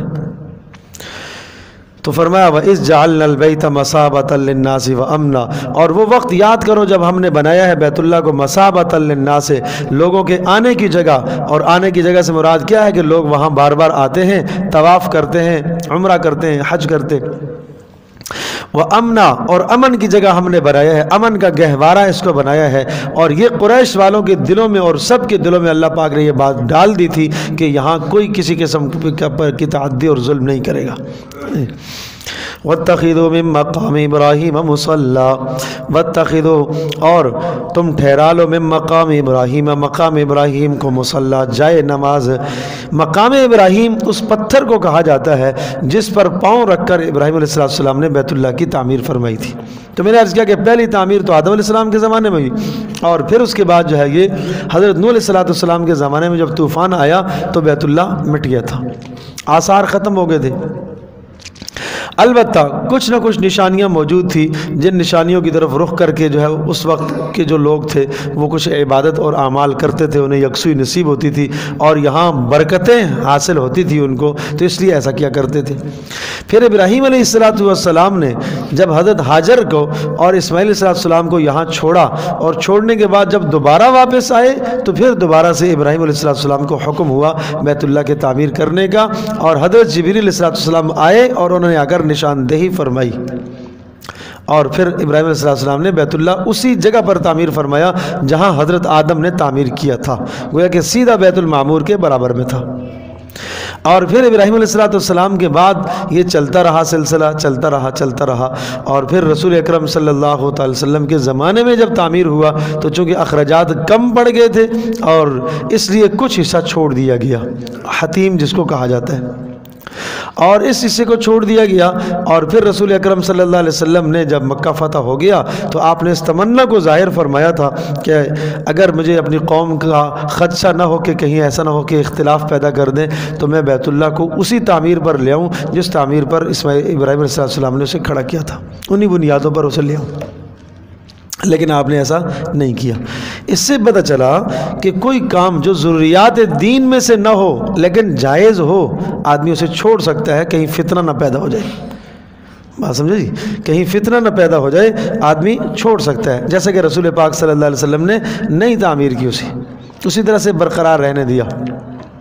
اور پھر اس کے بعد حضرت عبداللہ بن زبیر رضی اللہ تعالی عنہ جب گورنر رہے، مکہ کے یہاں کے گورنر تھے، یہ خلفائے راشدین کے زمانے کے، پھر بہت بعد کی بات ہے، تو پھر انہوں نے بیت اللہ کو تعمیر کیا جیسا نبی پاک صلی اللہ علیہ وسلم کی تمنا تھی، تو ملت ابراہیمی بنیادوں پر لے آئے تھے پھر، لیکن ابراہیمی بنیادوں پر لائے تو پھر حجاج بن یوسف جب آئے تو حجاج بن یوسف کو عبداللہ بن زبیر سے کچھ عناد تھا، لڑائی تھی، نفرت تھی، اور یہی وجہ کہ اس نے بیت اللہ پر حملہ لشکر کشی بھی کی تھی، تو اس نے پھر منہدم کر کے پھر واپس اسی تعمیر پر لے آیا جس پر قریش نے تعمیر کیا تھا، حتیم کو باہر کر دیا۔ پھر امام مالک رحمۃ اللہ علیہ کے زمانے میں پھر بات آئی کہ بیت اللہ کو اب ابراہیمی بنیادوں پر لایا جائے، اس لیے کہ نبی اسلام کی یہ تمنا تھی۔ پھر امام مالک رحمۃ اللہ علیہ نے منع فرما دیا کہ اب تم اس کو اسی طرح سے رہنے دو، اس لیے کہ ہر آنے والا بادشاہ پھر اسے کھیل بنا دے گا، کوئی کہے گا قریش کی تعمیر پر ہو، کوئی کہے گا ابراہیم کی تعمیر پر ہو، تو اس طرح سے کھیل بن جائے گا، اس طرح سے نہ کرو۔ تو اب اس وقت سے اسی طرح سے ہے، سمجھے جی۔ تو مقام ابراہیم یہ ایک وہ پتھر ہے کہ جس پتھر کے متعلق کہا جاتا ہے کہ ابراہیم علیہ السلام نے اس پر پاؤں رکھے اور پاؤں کے نشانات تھے، اور یہ پتھر از خود اوپر ہوتا تھا، اٹھتا تھا، اور ابراہیم علیہ السلام جو ہے وہ اوپر جا کے پتھر لگاتے۔ اب یہ انوارات ہیں، یہ برکت کی چیزیں ہیں۔ اب اس پتھر کو کیوں برقرار رکھا گیا ہے؟ یہ برکت کی چیزیں ہیں۔ جسے کہ دوسرے مقام پہ آتا ہے فی آیات بینات مقام ابراہیم، اس میں بڑی اللہ کی قدرت کی نشانیاں ہیں بیت اللہ میں، اور اسی طرح سے مقام ابراہیم بھی. یہ آثار برکت ہیں، تبرکات کے آثار ہیں. یہ سارے کے سارے آثار جہاں ہوتے ہیں اللہ کی رحمتیں وہاں اترتی ہیں، اور جہاں اللہ کی رحمتیں اترتی ہیں وہاں عبادت میں یکسوئی نصیب ہوتی ہے. تو پتہ چلا مساجد میں، گھروں کے اندر ایسی چیزیں رکھنے جو بابرکت ہوں تو رکھنے میں کوئی حرج نہیں ہے. جب یہ چیزیں بابرکت ہیں اور ان سے اللہ کی رحمت متوجہ ہوتی ہے تو لہذا گھروں کے اندر ایسی چیزیں کہ جو گناہ اور نافرمانیوں کی ہوں ان سے گھروں کے اندر بے برکتی پیدا ہوتی ہے. حضرت عمر رضی اللہ، اچھا یہ مقام ابراہیم جو پتھر تھا یہ پہلے بیت اللہ کے بالکل ساتھ رکھا ہوا ہوتا تھا، اور اس کے ساتھ چار دیواری چھوٹی سی کھینچی ہوتی تھی، پتھر لگے ہوئے ہوتے تھے، ان پتھروں کے بیچ میں یہ رکھا ہوتا تھا. لیکن حضرت عمر رضی اللہ تعالیٰ کے زمانے میں سیلاب آیا، اور جب یہ سیلاب آیا تو پھر اس موقع پر یہ وہاں سے بہہ گیا پتھر. حضرت عمر رضی اللہ تعالیٰ نے پھر اسے تلاش کروایا، اور تلاش کروا کر پھر واپس لے کر آئے، اور پھر تھوڑا سا بیت اللہ سے ہٹ کر رکھا جہاں اب رکھا ہوا ہے. یہ حضرت عمر رضی اللہ تعالیٰ کے زمانے سے اسی جگہ پر موجود ہے، اور اب اس کی بہرحال جالیاں اور اس کو نئے انداز سے کیا گیا ہے، چاندی کا خول اوپر لگا دیا گیا ہے. لیکن ان جالیوں کو جا کے چومنا یا ان کو مس کرنا یہ شرعاً جائز نہیں ہے. چومنا تو بالکل ہی جائز نہیں ہے. اس پتھر میں ضرور برکت ہے اور اس پہ خیر ہے، ہاں دیکھا جائے، صرف دیکھ لیا جائے، دیکھنے پر اکتفا کیا جائے، چومنا جائز نہیں ہے. وَاتَّخِذُوا مِن مَّقَامِ إِبْرَاهِيمَ مُصَلًّى، اور فرما کہ ٹھہرا لو مقام ابراہیم کو جائے نماز کی جگہ پر، نماز کی جگہ بنا لو اس کو. اور یہ آیت بھی حضرت عمر رضی اللہ تعالیٰ کی تائید پر اتری تھی. حضرت عمر رضی اللہ تعالیٰ فرمایا کرتے تھے، اے اللہ کے رسول، میری تمنا، میرا جی چاہتا ہے کہ مقام ابراہیم پر 2 رکعتیں نفل پڑھے جائیں. اس کے پاس کھڑے ہو کے نا 2 رکعت نماز نفل پڑھے جائیں عمرہ یعنی طواف کر لینے کے بعد. تو اسی پر اللہ پاک کی طرف سے یہ آیت نازل ہوئی. اور حضرت عمر کہا کرتے تھے، وافقت ربی فی ثلاث، 3 چیزوں میں نے اپنے رب کے ساتھ موافقت کی ہے، جو میری چاہت تھی رب نے اس پر قرآن اتارا ہے. یہ کوئی 22 مقام ہے، لیکن حضرت عمر کی ایک روایت ہے بخاری میں جس میں 3 باتیں انہوں نے ذکر فرمائی. ایک کہا کہ میں نے یہ کہا کہ اگر ہم مقام ابراہیم کو نماز کی جگہ بناتے ہیں تو کیا رائے ہے، اس پر یہ آیت اتری، واتخذوا من مقام ابراہیم مصلی. اور ایک میں نے یہ کہا کہ وہ سارے بدر کے قیدیوں کو قتل کر دیا جائے، اس پر اللہ پاک نے میری تائید فرمائی کہ ہاں ایسا ہی ہونا چاہیے تھا. اور تیسرا میں نے یہ کہا کہ آپ کے پاس اے اللہ کے نبی، آپ کے گھر میں لوگ آتے ہیں، ہر قسم کے لوگ آتے ہیں، اگر آپ ازواج کو پردے کا حکم دے دیں تو کتنی اچھی بات ہوگی. اس پر اللہ پاک نے حجاب کی آیتیں اتاری، قدرتی کی آیتیں اتاری. وَعَهِدْنَا إِلَىٰ إِبْرَاهِيمَ وَإِسْمَاعِيلَ، اور وَعَهِدْنَا، اور ہم نے حکم دیا تھا یا تاکید کر دی تھی، ابراہیم کو، وَإِسْمَاعِيلَ، اور اسماعیل دونوں کو، أَن طَهِرَ بَيْتِيَ لِلطَّائِفِينَ، أَن طَهِرَ، اس بات کا حکم دیا تھا کہ پاک رکھیں بیتی، میرے گھر کو، لِلطَّائِفِينَ، طواف کرنے والوں کے لیے، وَالْعَاكِفِينَ، اور اعتکاف کرنے والوں کے لیے، سب کے لیے آپ بیت اللہ کو پاک رکھیں. کس چیز سے پاک رکھیں؟ ظاہری نجاستوں سے بھی، بتوں سے بھی، شرک سے، کفر سے. والرکوع السجود، اور رکوع کرنے والوں کے لیے اور سجدہ کرنے والوں کے لیے یعنی نمازیوں کے لیے. وَإِذْ قَالَ إِبْرَاهِيمُ رَبِّ اجْعَلْ هَٰذَا بَلَدًا آمِنًا وَارْزُقْ أَهْلَهُ. 3 دعائیں حضرت ابراہیم علیہ السلام ملک اور ملت کی اصلاح کے لیے 3 بنیادی اصول ابراہیم علیہ السلام نے بتائے ہیں اور بنیادی دعائیں ہیں. اور یہاں یہ بات سمجھنے کی ہے، یہ دعا 2 مرتبہ ہوئی ہے. ایک دعا تو یہاں یہ دعا جو ذکر ہے، یہ دعا اس وقت ہے کہ جب ابراہیم علیہ السلام نے ابھی بیت اللہ تعمیر نہیں فرمایا تھا. ابھی ابراہیم علیہ السلام نے اپنی اہلیہ حضرت ہاجر کو اور بیٹے حضرت اسماعیل کو یہاں چھوڑا. اس وقت یہ دعا ہے جس دعا کا ابھی تذکرہ آ رہا ہے. دیکھو، وَإِذْ قَالَ إِبْرَاهِيمُ، اور جب کہا ابراہیم علیہ السلام نے، کیا کہا؟ رَبِّ اجْعَلْ هَٰذَا بَلَدًا آمِنًا، اے اللہ تو کر دے، بنا دے، ہاذا، اس جگہ کو، بلدن آمنن، امن والا شہر. ابھی یہ شہر بنا نہیں ہے، اے اللہ اس جگہ کو تو امن والا شہر بنا دے. ایک تو یہ دعا ہوئی اس وقت کی بات ہے کہ جب ابراہیم علیہ السلام نے حضرت اسماعیل اور ہاجر کو یہاں چھوڑا اور پھر جب دوبارہ آئے تھے اور آ کر بیت اللہ تعمیر کیا تو پھر سے دوبارہ یہ دعا فرمائی جس کا تذکرہ سورہ ابراہیم کے اندر 13ویں سپارے کے اندر ہے. وہاں الفاظ ہیں رب اجعل ھذا البلد آمنا، وہاں الف لام کے ساتھ معرفے کے ساتھ ہے اے اللہ اس شہر کو امن والا بنا. اب یہاں کیا ترجمہ ہے؟ رب اجعل ھذا بلدا آمنا، اے اللہ اس جگہ کو امن والا بنا. رب اجعل ھذا بلدا آمنا، اے اللہ اس جگہ کو امن کا گہوارہ بنا دیجئے. نمبر 2 ورزق اہلہ، اے اللہ یہاں والوں کو رزق بھی عطا فرما. پتہ چلا کہ امن پہلی ضرورت ہے، کسی ملک کی بنیاد ہے امن، اور معاش یہ ملک کی بنیاد ہے. اس لیے ابراہیم علیہ السلام ایک شہر تعمیر کرنے والے ہیں اور مکہ مکرمہ ایک ملک تعمیر ہونے والا ہے، تو اس ملک کی تعمیر کے لیے دعائیں مانگ رہے ہیں کہ اے اللہ اس شہر کو امن والا بنا دے. ورزق اہلہ، اور یہاں والوں کو اے اللہ رزق کا بندوبست فرما. من الثمرات، پھل ان کو قسمہ قسم کے پھل ان کے لیے. من آمن منہم باللہ والیوم الآخر، لیکن اے اللہ یہ رزق کے وعدے ان کے لیے ہوں من آمن منہم باللہ، جو ان میں سے ایمان لائے اللہ پر اور آخرت پر. چونکہ مکہ مکرمہ حرم کے اندر غیر مسلم داخل نہیں ہو سکتا، اس لیے یہ دعا مسلم کے لیے. قال ومن کفر فمتعوا قلیلا، تو کہا اللہ پاک نے ومن کفر، جس نے کفر کیا، فمتعوا قلیلا، تھوڑا سا اس کو سامان دے دوں گا. سامان سے مراد کہ تھوڑا سا اس کو دنیا میں نفع میں دے دوں گا. لیکن ثم اضطروا الى عذاب النار وبئس المصير، ثم اضطروا، اور پھر اسے مجبور کیا جائے گا دوزخ کے عذاب کی طرف. وبئس المصير، اور بڑا بدترین اور برا ٹھکانہ ہے. تو یہ دو دعائیں یہاں پر ذکر ہو گئی، ابراہیم علیہ السلام کی 2 دعائیں، ایک دعا امن کی اور دوسرا معاش کا معاملہ. اب تیسری دعا آگے آ رہی ہے جو ابراہیم علیہ السلام نے تعلیم اور تربیت کی دعا فرمائی. وَإِذْ يَرْفَعُ إِبْرَاهِيمُ الْقَوَاعِدَ مِنَ الْبَيْتِ وَإِسْمَاعِيلُ، اور وہ وقت یاد کرو جب بلند کیا، یرفع جب بلند کر رہے تھے ابراہیم علیہ السلام القواعد بنیادوں کو، من البیت بیت اللہ کی بنیادوں کو بلند کر رہے تھے، اور وہ اسماعیل، اور اسماعیل بھی ان کے ساتھ تھے. یوں نہیں کہا کہ ابراہیم اور اسماعیل دونوں بلند کر رہے تھے، بلکہ اسماعیل کا نام الگ ذکر کیا. وَإِذْ يَرْفَعُ إِبْرَاهِيمُ الْقَوَاعِدَ، اور وہ وقت یاد کرو جب ابراہیم علیہ السلام بیت اللہ کی بنیادوں کو اونچا کر رہے تھے. وہ اسماعیل، اور اسماعیل بھی ایسا کر رہے تھے، گویا کہ وہ تابع تھے، اصل بنانے میں ابراہیم تھے. ربنا تقبل منا انك انت السميع العليم، اور جب یہ ہو گیا کام تو اس کے بعد ابراہیم علیہ السلام نے دعا فرمائی ربنا تقبل منا، اے ہمارے پروردگار تقبل قبول فرما لیجئے منا ہم سے، انك انت، بے شک انت آپ، السمیع سننے والے ہیں دعاؤں کو، العلیم اور جاننے والے ہیں دلوں کے حال کو.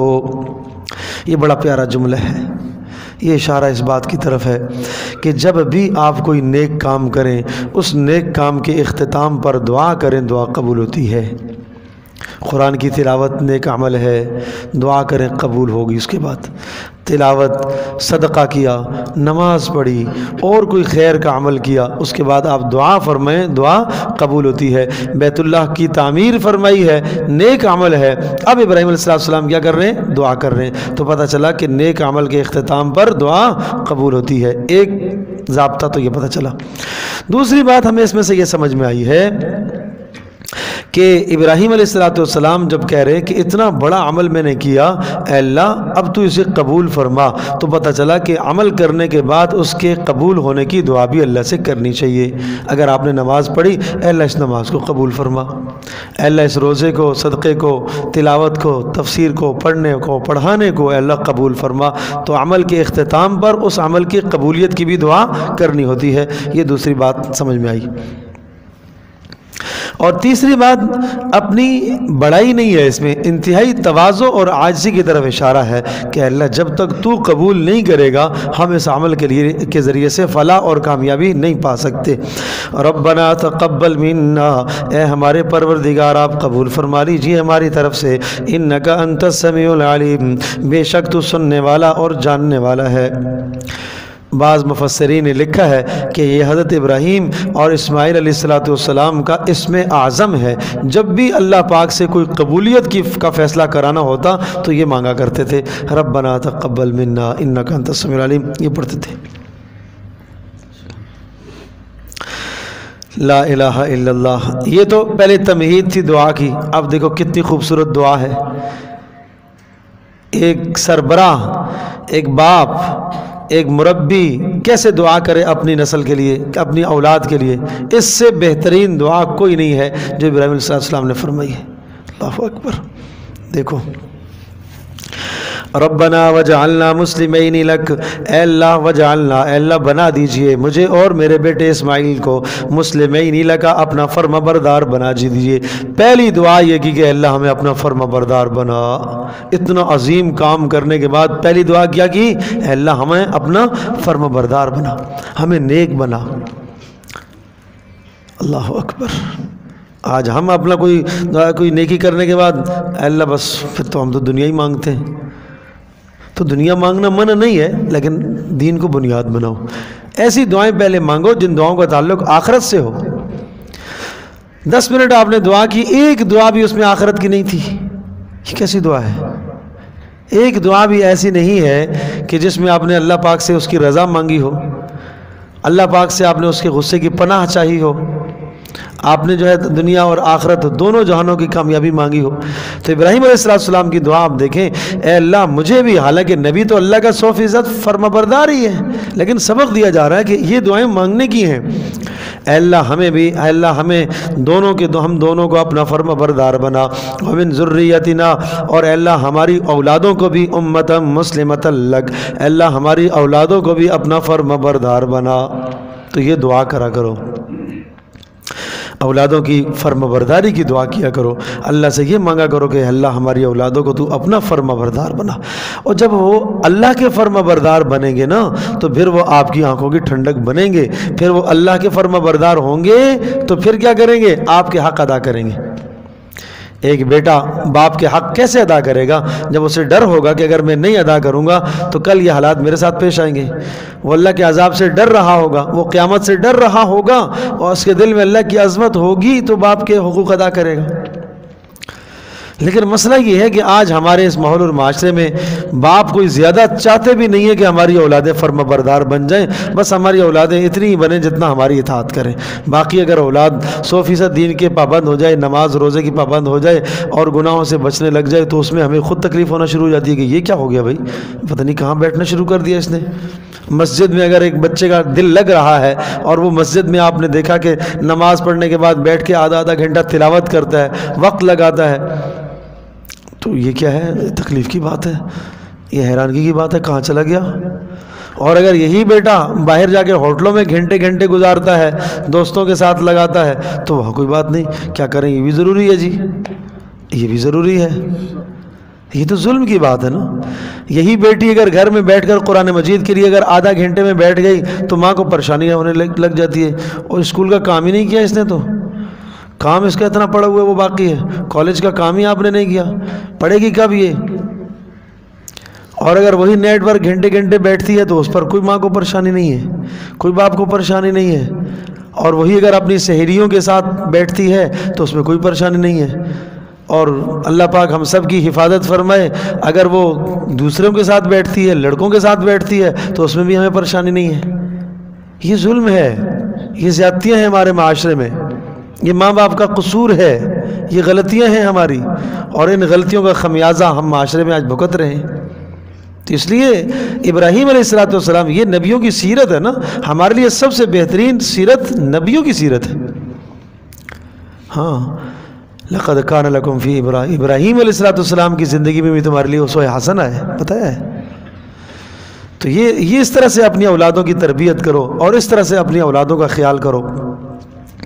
ربنا وجعلنا مسلمین لک، پھر میں اس دعا کو دہراتا ہوں، اے اللہ ہم نے مسجد تو بنا لی، اے اللہ ہم نے گھر تو تیرا بنا لیا، اے اللہ وجعلنا، اب اس گھر کو آباد کون کرے، اس کی توفیق بھی تو ہمیں دے گا، وجعلنا مسلمین لک، اے اللہ ہمیں اپنا فرما بردار بنا دے، ومن ذریتنا، ہماری اولادوں کو بھی مسلمۃ لک، اپنا فرما بردار بنا، وارنا مناسکنا وتب علینا، اے اللہ مزید احسان فرما، وارنا ہمیں دکھا دے، ہمیں بتا دے، مناسکنا حج کرنے کے طریقے ہمیں سکھا دے، اللہ عبادت کا طریقہ سکھا دے، اے اللہ ہمیں تیری بندگی کرنے کا طریقہ سلیقہ آتا نہیں ہے، اے اللہ ہمیں اپنی بندگی کا سلیقہ سکھا، ہم نے کبھی یہ مانگا، اے اللہ ہمیں نماز کا سلیقہ آتا نہیں ہے، اے اللہ ہمیں نمازوں کا سلیقہ سکھا، اے اللہ ہمیں مانگنے کا سلیقہ آتا نہیں ہے، اے اللہ ہمیں مانگنے کا سلیقہ سکھا، وَتُبْ عَلَيْنَا إِنَّكَ أَنْتَ التَّوَّابُ الرَّحِيمُ، وَتُبْ عَلَيْنَا، اے اللہ ہماری توبہ کو قبول فرما لے، اے اللہ ہماری طرف رجوع فرما لے،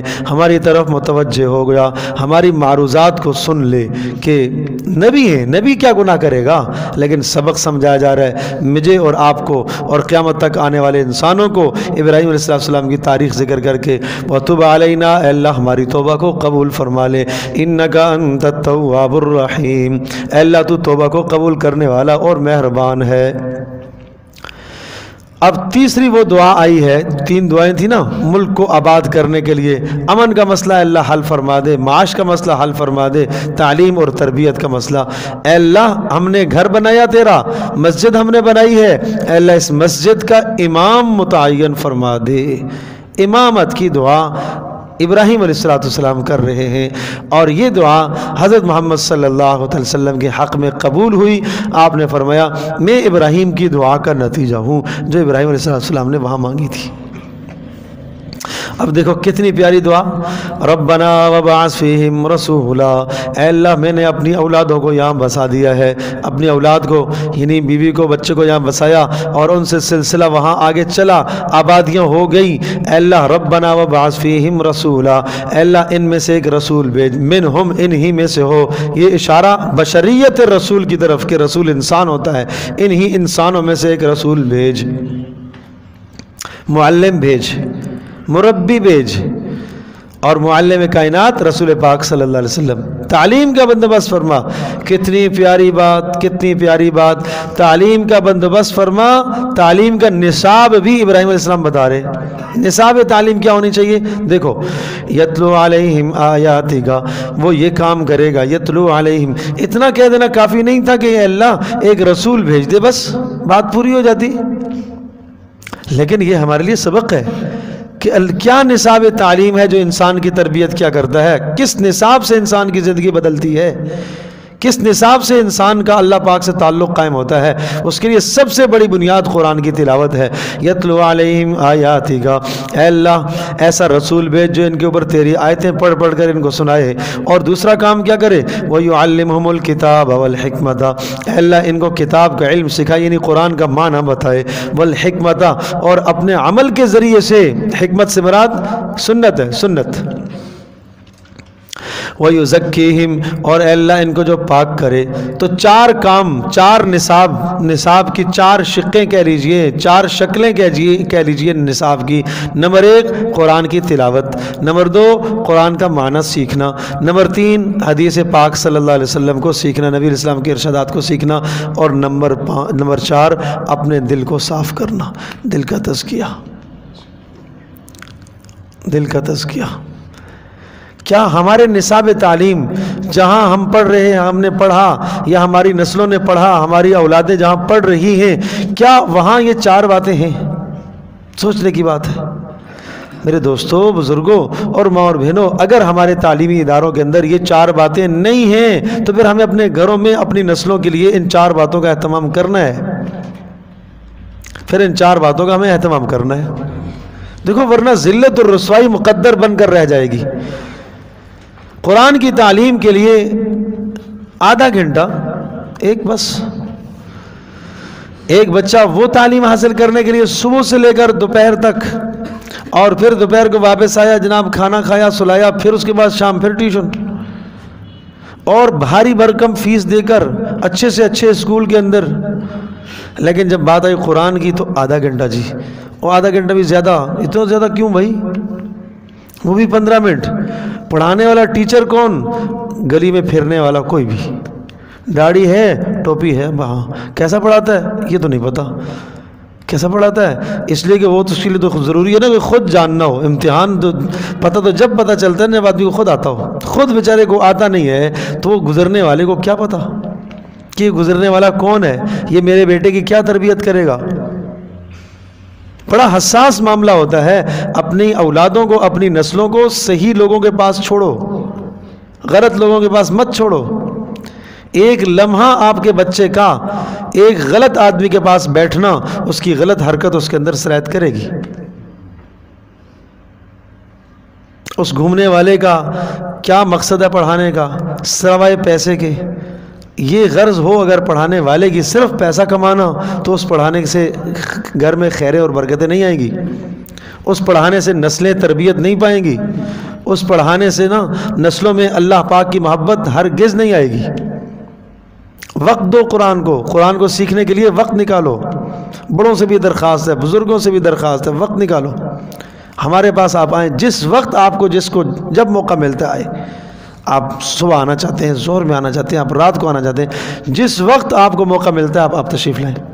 آپ کو پورا ہفتہ وقت نہیں ملتا، آپ ہفتے میں 2 دن آ جائیں، ہفتہ اتوار آ جائیں۔ اتنا بھی نہیں ملتا آپ 1 دن آ جائیں۔ جیسا جس کو جس وقت موقع ملتا ہے وہ آئیں، قرآن سیکھیں۔ اگر اس لیے کہ یہ ہماری بنیاد ہے، اللہ کی فرما برداری، آخرت کو پہچاننا، دنیا میں آنے کا مقصد پہچاننا۔ اس کے لیے نصاب ابراہیم علیہ السلام نے متعین فرمایا جو 4 چیزوں پر مشتمل ہے۔ رسولا منہم یتلو علیہم آیاتک، اے اللہ رسول تلاوت پڑھ کے ان کو سنائے گا۔ مجھے آپ یہ بتائیو کہ رسول پاک صلی اللہ علیہ وسلم بھی عربی زبان، قرآن بھی عربی میں اترا، آپ علیہ السلام کے اول مخاطبین صحابہ وہ بھی کیا ہیں؟ عربی زبان والے۔ آپ ان کو تلاوت سکھا رہے ہیں، کیا ضرورت ہے ان کو؟ تو زبان ہے ان کی۔ آپ عبداللہ بن مسعود کی قرات کو معیار قرار دے رہے ہیں۔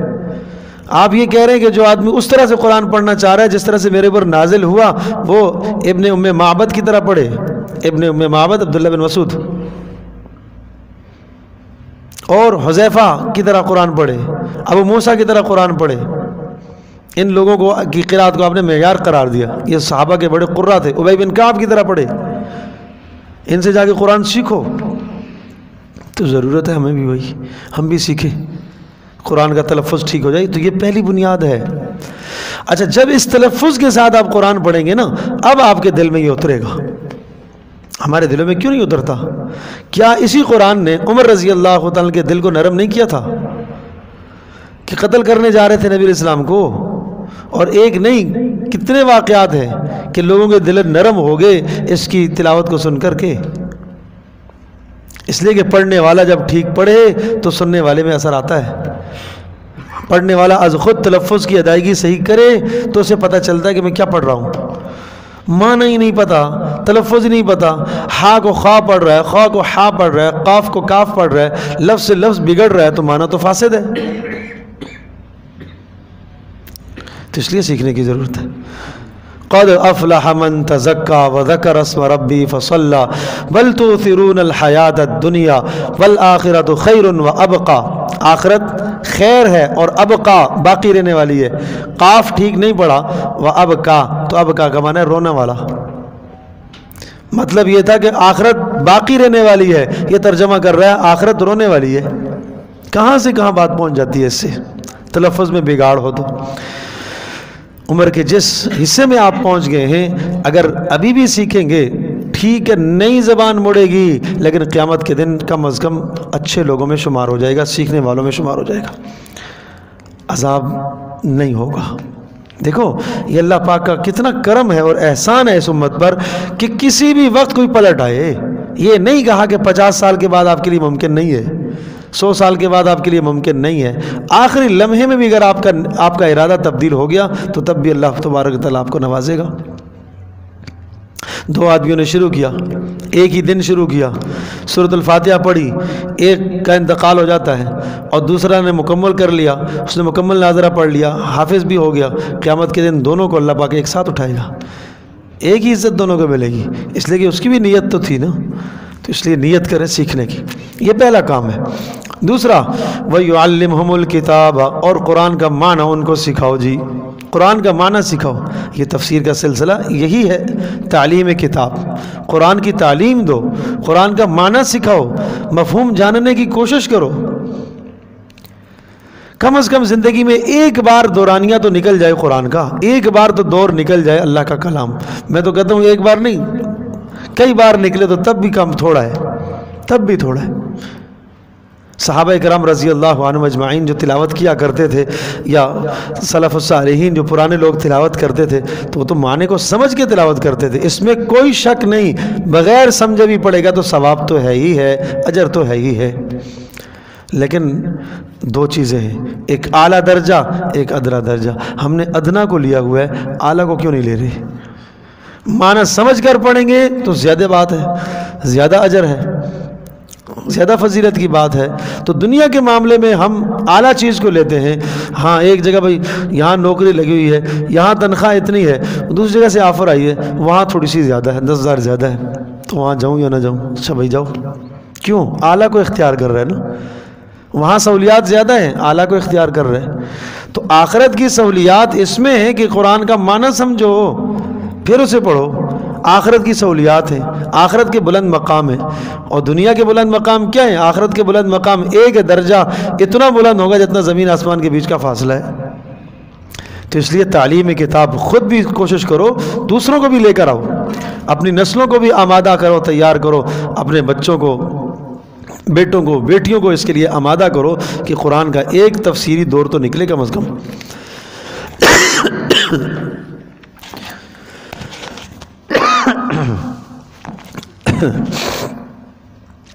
والحکمت، اور حکمت کی باتیں، حکمت سے مراد نبی پاک صلی اللہ علیہ وسلم کی سنت مطہرہ ہے۔ نبی کی سنت کو سیکھو، آپ کی زندگی کو سیکھو، آپ کی زندگی کا ایک ایک عمل محفوظ ہے۔ کیا چیز صحابہ نے محفوظ نہیں کی؟ کیا چیز نہیں محفوظ؟ 23 سالہ زندگی کا کوئی جز نہیں ہے جو محفوظ نہ ہو بھائی، سب کچھ محفوظ ہے۔ رسول پاک صلی اللہ علیہ وسلم کے چلنے کا انداز، دیکھنے کا انداز، بیٹھنے کا انداز، کھانے کا، پینے کا، سونے کا، جاگنے کا، خرید فروخت کیسے کرتے تھے، اپنوں سے کیسے بات کرتے تھے، بیویوں سے کیسے بات کرتے تھے، دوستوں سے کیسے بات ہوتی تھی، دشمنوں سے کیسے بات ہوتی تھی، زندگی کا ہر شعبہ محفوظ ہے۔ کیا کیا چیز محفوظ نہیں ہے؟ اللہ اکبر۔ صحابہ کہتے ہیں آپ علیہ السلام کا وصال ہوا تو آپ کے سر اور داڑھی مبارک میں 20 بال سفید تھے، وہ اتنی چیز بھی انہیں یاد ہے، 20 بال کل سفید تھے۔ مجھے آپ یہ بتاؤ، اندازہ کرو کہ ایک غیر ضروری، کیا اگر 20 بال سفید تھے یہ یاد نہ کرتے اور وہ محفوظ نہ کرتے تو کوئی گناہگار ہوتے ہیں؟ سبحان اللہ۔ یہ بات محبت کی ہے، یہ بات تعلق اور عشق کی ہے۔ جس کا جس سے تعلق ہوتا ہے اس کی ادائیں بہاتی ہیں، اس کی اداؤں سے محبت ہونے لگتی ہے۔ باپ کو بیٹے سے اگر محبت ہے، بیٹے کی ایک ادا اچھی لگتی ہے، بیٹے کو باپ سے محبت ہے نا تو پھر کیا ہے، باپ کی نقل کر رہا ہوتا ہے۔ باپ جو کام کر رہا ہے، باپ افسر ہے کسی جگہ پر، جس طرح سے وہ کام کرتا ہے بیٹا بھی اسی طرح سے کرتا ہے۔ کیوں؟ اس کی اداؤں سے بہا رہی ہے، اچھی لگتی ہے۔ اور جب بیوی دیکھتی ہے تو وہ بھی خوش ہوتی ہے کہ ماشاءاللہ ہمارا بچہ اپنے باپ کی نقل کر رہا ہے۔ تو ہم خوش ہوں کہ ہمارا بچہ رسول پاک صلی اللہ علیہ وسلم کی نقل کر رہا ہے۔ ہمارے بچے نے آج لباس پہنا ہے نبی پاک صلی اللہ علیہ وسلم کے مطابق، ہمارے بچے نے آج سر پر عمامہ باندھا ہے، محمد صلی اللہ علیہ وسلم کی سنت پر عمل کیا ہے، ہماری بچی نے آج پردے پر عمل کیا ہے، رسول پاک صلی اللہ علیہ وسلم کی ہدایت پر عمل کیا ہے۔ ہمیں اس میں تو خوشی ہونی چاہیے، فخر کرنا چاہیے۔ اور ہم تو وہاں ڈر جاتے ہیں کہ اللہ کیا کہیں گے، لوگ کیا کہیں گے۔ کیوں ہم لوگوں سے ڈرتے ہیں؟ میرے عزیز دوستوں، بزرگوں اور ماں اور بہنوں، میں بہت ادب سے، میں بہت عاجزانہ آپ سے درخواست کرتا ہوں، اس معاملے میں آپ نہ ڈرے، لوگوں سے نہ پرواہ کریں، کسی ملامت کرنے والے کی مت پرواہ کیا کریں، مت ذہن میں یہ سوال لیں، یہ سب شیطانی وساوے سے، یہ شیطانی وسوسے۔ آپ عمل کریں، آپ آگے بڑھیں۔ آپ نبی کی دنیا میں اس سے زیادہ کوئی اچھا طریقہ نہیں ہے جو رسول پاک صلی اللہ علیہ وسلم نے اپنایا ہے۔ اس سے زیادہ کوئی اچھا ہوتا تو اللہ پاک وہ اپنے نبی کو بتاتا۔ جس طرح سے آپ نے کھانا کھایا اس سے زیادہ کوئی اچھا نہیں، جیسے آپ نے پانی پیا، جیسے آپ نے اپنی قضاء حاجت فرمائی، اس سے زیادہ کوئی اچھا طریقہ نہیں ہے کائنات میں۔ تو سنتوں کو سیکھو، نبی علیہ السلام کی سنتوں کو سیکھو۔ بدھ والے دن عصر کی نماز کے بعد درس حدیث ہوتا ہے مدرسے کے اندر جامعہ علی میں، اس میں تشریف لائیں، آپ سنت کو سیکھنے کی کوشش کریں تاکہ اندازہ ہو کہ نبی پاک صلی اللہ علیہ وسلم کی کیا ہدایات ہے، اور آپ علیہ السلام کی ہدایات قرآن کی شرح ہے، تشریح ہے۔ تو تھوڑا سا وقت قرآن و حدیث کو سیکھنے پر لگائیں، مجھے امید ہے انشاءاللہ آپ کوشش فرمائیں گے، اللہ پاک آپ کو جزائے خیر عطا فرمائے۔ اور چوتھا جو نصاب بتایا وَيُزَكِّيهِمْ، بڑی اہم اور باریک بات ہے، میں عرض کر رہا ہوں تزکیہ کرنا، دل کی صفائی۔ اب دل کی صفائی کو سمجھو ذرا، کیا مطلب ہے تزکیہ کرنا؟ نمبر 1، دل کو کفر سے، شرک سے، شبہات سے، نفاق سے پاک کرنا۔ پہلا معنی یہ ہے، کفر، شرک، نفاق اور شبہات سے دل کو کیا کرنا؟ پاک کرنا۔ یہ ضروری ہے کہ ہمارے بیٹے کا عقیدہ کیا ہے، آخرت کے بارے میں کوئی تزلزل کا شکار تو نہیں ہے، شبہ میں تو نہیں مبتلا، نہیں، یقین ہو، کفر اندر نہیں ہونا چاہیے، نفاق نہیں ہونا چاہیے، کیا اور دکھایا اور، نفاق نہیں ہونا چاہیے، شبہات میں نہ ہو۔ دوسری بات، دل میں دنیا کی محبت نہ بیٹھی ہوئی ہو، اس دل کو صرف اللہ کو دو، اللہ کو دو، اللہ کو دو۔ اگر اس دل کو آپ نے اللہ کو نہ دیا تو اس دل میں غیر آ کر بیٹھے گا، اور جب غیر بیٹھے گا تو دنیا بھی رسوا، آخرت بھی رسوا ہوگی، دونوں جہان تباہ ہو جائیں گے۔ دل اللہ نے بنایا ہی اسی کام کے لیے کہ اس دل میں اللہ کی محبت آئے، اللہ کی معرفت آئے، اس میں مت کسی کو جگہ دو، مت کسی کو اپنے دل میں آنے دو۔ ہاں، جس کو بھی آنا ہے دل کے اندر، دل میں جس کی بھی محبت آئے، اللہ اور اس کے رسول کی محبت کے بعد آئے، پہلے نہ آئے، نہ۔ سمجھے جی؟ آپ اپنے گھروں کے اندر مثال کے طور پر اب ترجیح کس کو دیتا ہے انسان؟ اپنی اولادوں کو، بھئی اولادیں پہلے، پھر اس کے بعد آنے والوں کو، پھر اس بعد آنے والوں، یہاں سب سے پہلے اللہ اور اس کا رسول آنا چاہیے۔ اور یاد رکھیے گا، دل کا کام ہے محبت کرنا، اس کو تم جتنا بچاؤ گے یہ محبت کرے گا، جائز محبت پر نہیں ڈالو گے تو یہ ناجائز محبت کی طرف جائے گا، اس کا کام ہے۔ آنکھ کا کام ہے دیکھنا، دل کا کام ہے محبت کرنا، اس کو اللہ اور اس کی رسول کی محبت نہیں سکھاؤ گے، اس کے اندر نہیں ڈالو گے تو غیر کی محبت آئے گی، اور جب غیر کی محبت آ گئی، آنکھیں بھی غلط، کان بھی غلط، زبان بھی غلط، اس لیے کہ دل رئیس الاعضاء ہے، تمام اعضاء کا سردار ہوتا ہے۔ آنکھ اس وقت تک غلط نہیں دیکھتی جب تک دل اسے حکم نہ کرے، کان غلط نہیں سنتا جب تک دل اسے حکم نہ کرے، زبان غلط نہیں بولے گی، ہاتھ غلط نہیں حرکت کرے گا، پاؤں غلط نہیں حرکت کرے گا جب تک دل اسے نہ حکم کرے۔ اس لیے دل کا تزکیہ بنیاد ہے، اور آپ کو یہ بات سمجھنا چاہیے، آپ جاننا چاہیے یہ بات کہ رسول پاک صلی اللہ علیہ وسلم نے مکہ مکرمہ میں پہلا کام تزکیہ قلوب کیا ہے، دلوں کو صاف کیا ہے۔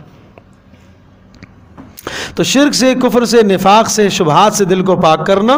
نمبر 2، دنیا کی محبتوں سے دلوں کو پاک کرنا، یہ بھی ضروری ہے۔ اور نمبر 3، دلوں کو نفرتوں سے بھی پاک کرنا ہے، دلوں کو نفرتوں سے بھی پاک کرنا ہے۔ یہ کیا دل ہوا کہ جس میں غیروں کی نفرت بٹھائی ہوئی ہے، اندر بڑے بڑے بچھو پالے ہوئے ہیں؟ کیوں؟ کیا ضرورت ہے ہمیں؟ یہ اپنا ایمان ہمیں برباد کرنا ہے بچھو پال کر؟ امام غزالی رحمۃ اللہ علیہ کی ایک بات میں سناؤں گا اور اس کے بعد آپ کو سمجھنا چاہیے، عجیب بات کہی امام غزالی نے۔ امام غزالی رحمۃ اللہ علیہ نے ارشاد فرمایا کہ جس گھر کے اندر کتا ہوتا ہے وہاں اللہ کی رحمت کے فرشتے نہیں آتے۔ فرمایا دل یہ گھر ہے، اور یہ حسد اور کینہ اور نفرت یہ دل کے کتے ہیں، یہ دل کے کتے ہیں۔ جس دل میں یہ کتے بیٹھے ہوئے ہوں گے وہاں اللہ پاک کی محبت نہیں آئے گی۔ خالی کرو پہلے اس کو۔ مانا زیادتیاں کی ہیں آپ کے ساتھ لوگوں نے، ظلم کیا ہے آپ کے ساتھ، جرم کیا ہے، ارے اس معاملے کو اللہ پر چھوڑ دو۔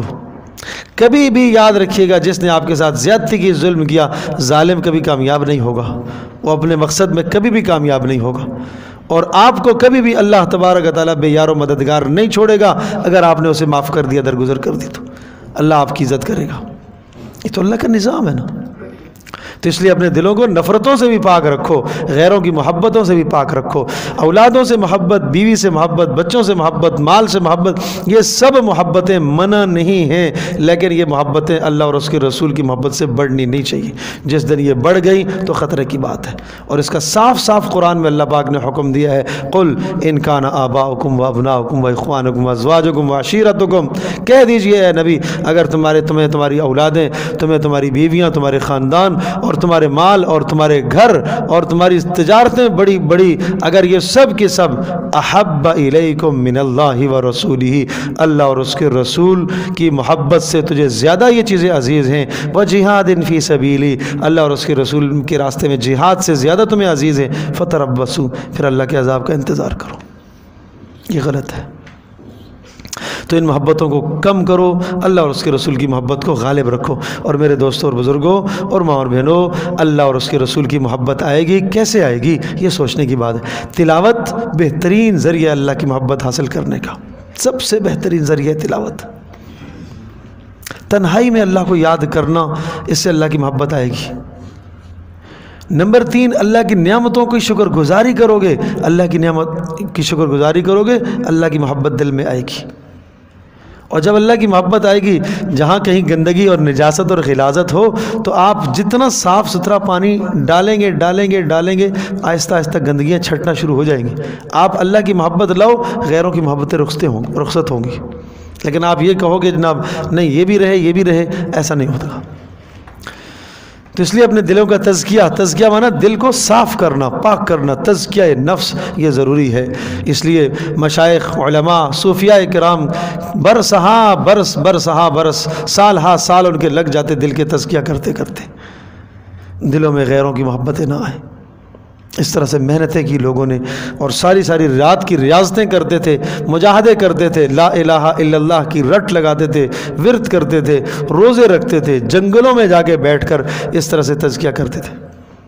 حضرت تھانوی رحمۃ اللہ علیہ نے ایک بات لکھی ہے، کہا جس آدمی کے دل میں کسی غیر کی محبت ایسی پیوست ہو گئی ہے، نہیں نکل رہی، اس کا حل یہ ہے کہ وہ روزہ رکھے اور 40 دن تک مخلوق سے تعلق چھوڑ دے، سوائے ضروری بات کے کسی سے بات ہی نہ کرے۔ اعمال کرو، اعمال سے دل صاف ہوگا۔ یہ تو بیمار ہے نا، تو بیمار تو پھر علاج کیا کرتا ہے؟ ڈاکٹر منع کرتا ہے کہ بھائی آپ بیمار ہیں، اس وقت آپ نے باہر نہیں جانا، آپ نے یہ بھی نہیں کرنا، آپ نے یہ نہیں، صرف ضروری کام آپ کو کرنے۔ اسی طرح سے مریض پر پابندیاں لگائی جاتی ہیں۔ تو اپنے دلوں کا تزکیہ یہ بھی ضروری ہے۔ انک انت العزیز الحکیم، کہا کہ آپ غلبے والے، اور اے اللہ تو حکمت والا ہے، تو غالب قدرت والا ہے اور تو حکمت والا ہے، تیرا ہر حکم حکمت بھرا ہے، کوئی بھی حکم تیرا حکمت سے خالی نہیں ہے۔ اللہ تبارک و تعالی ہم سب کے لیے سمجھنا، عمل کرنا آسان فرمائے۔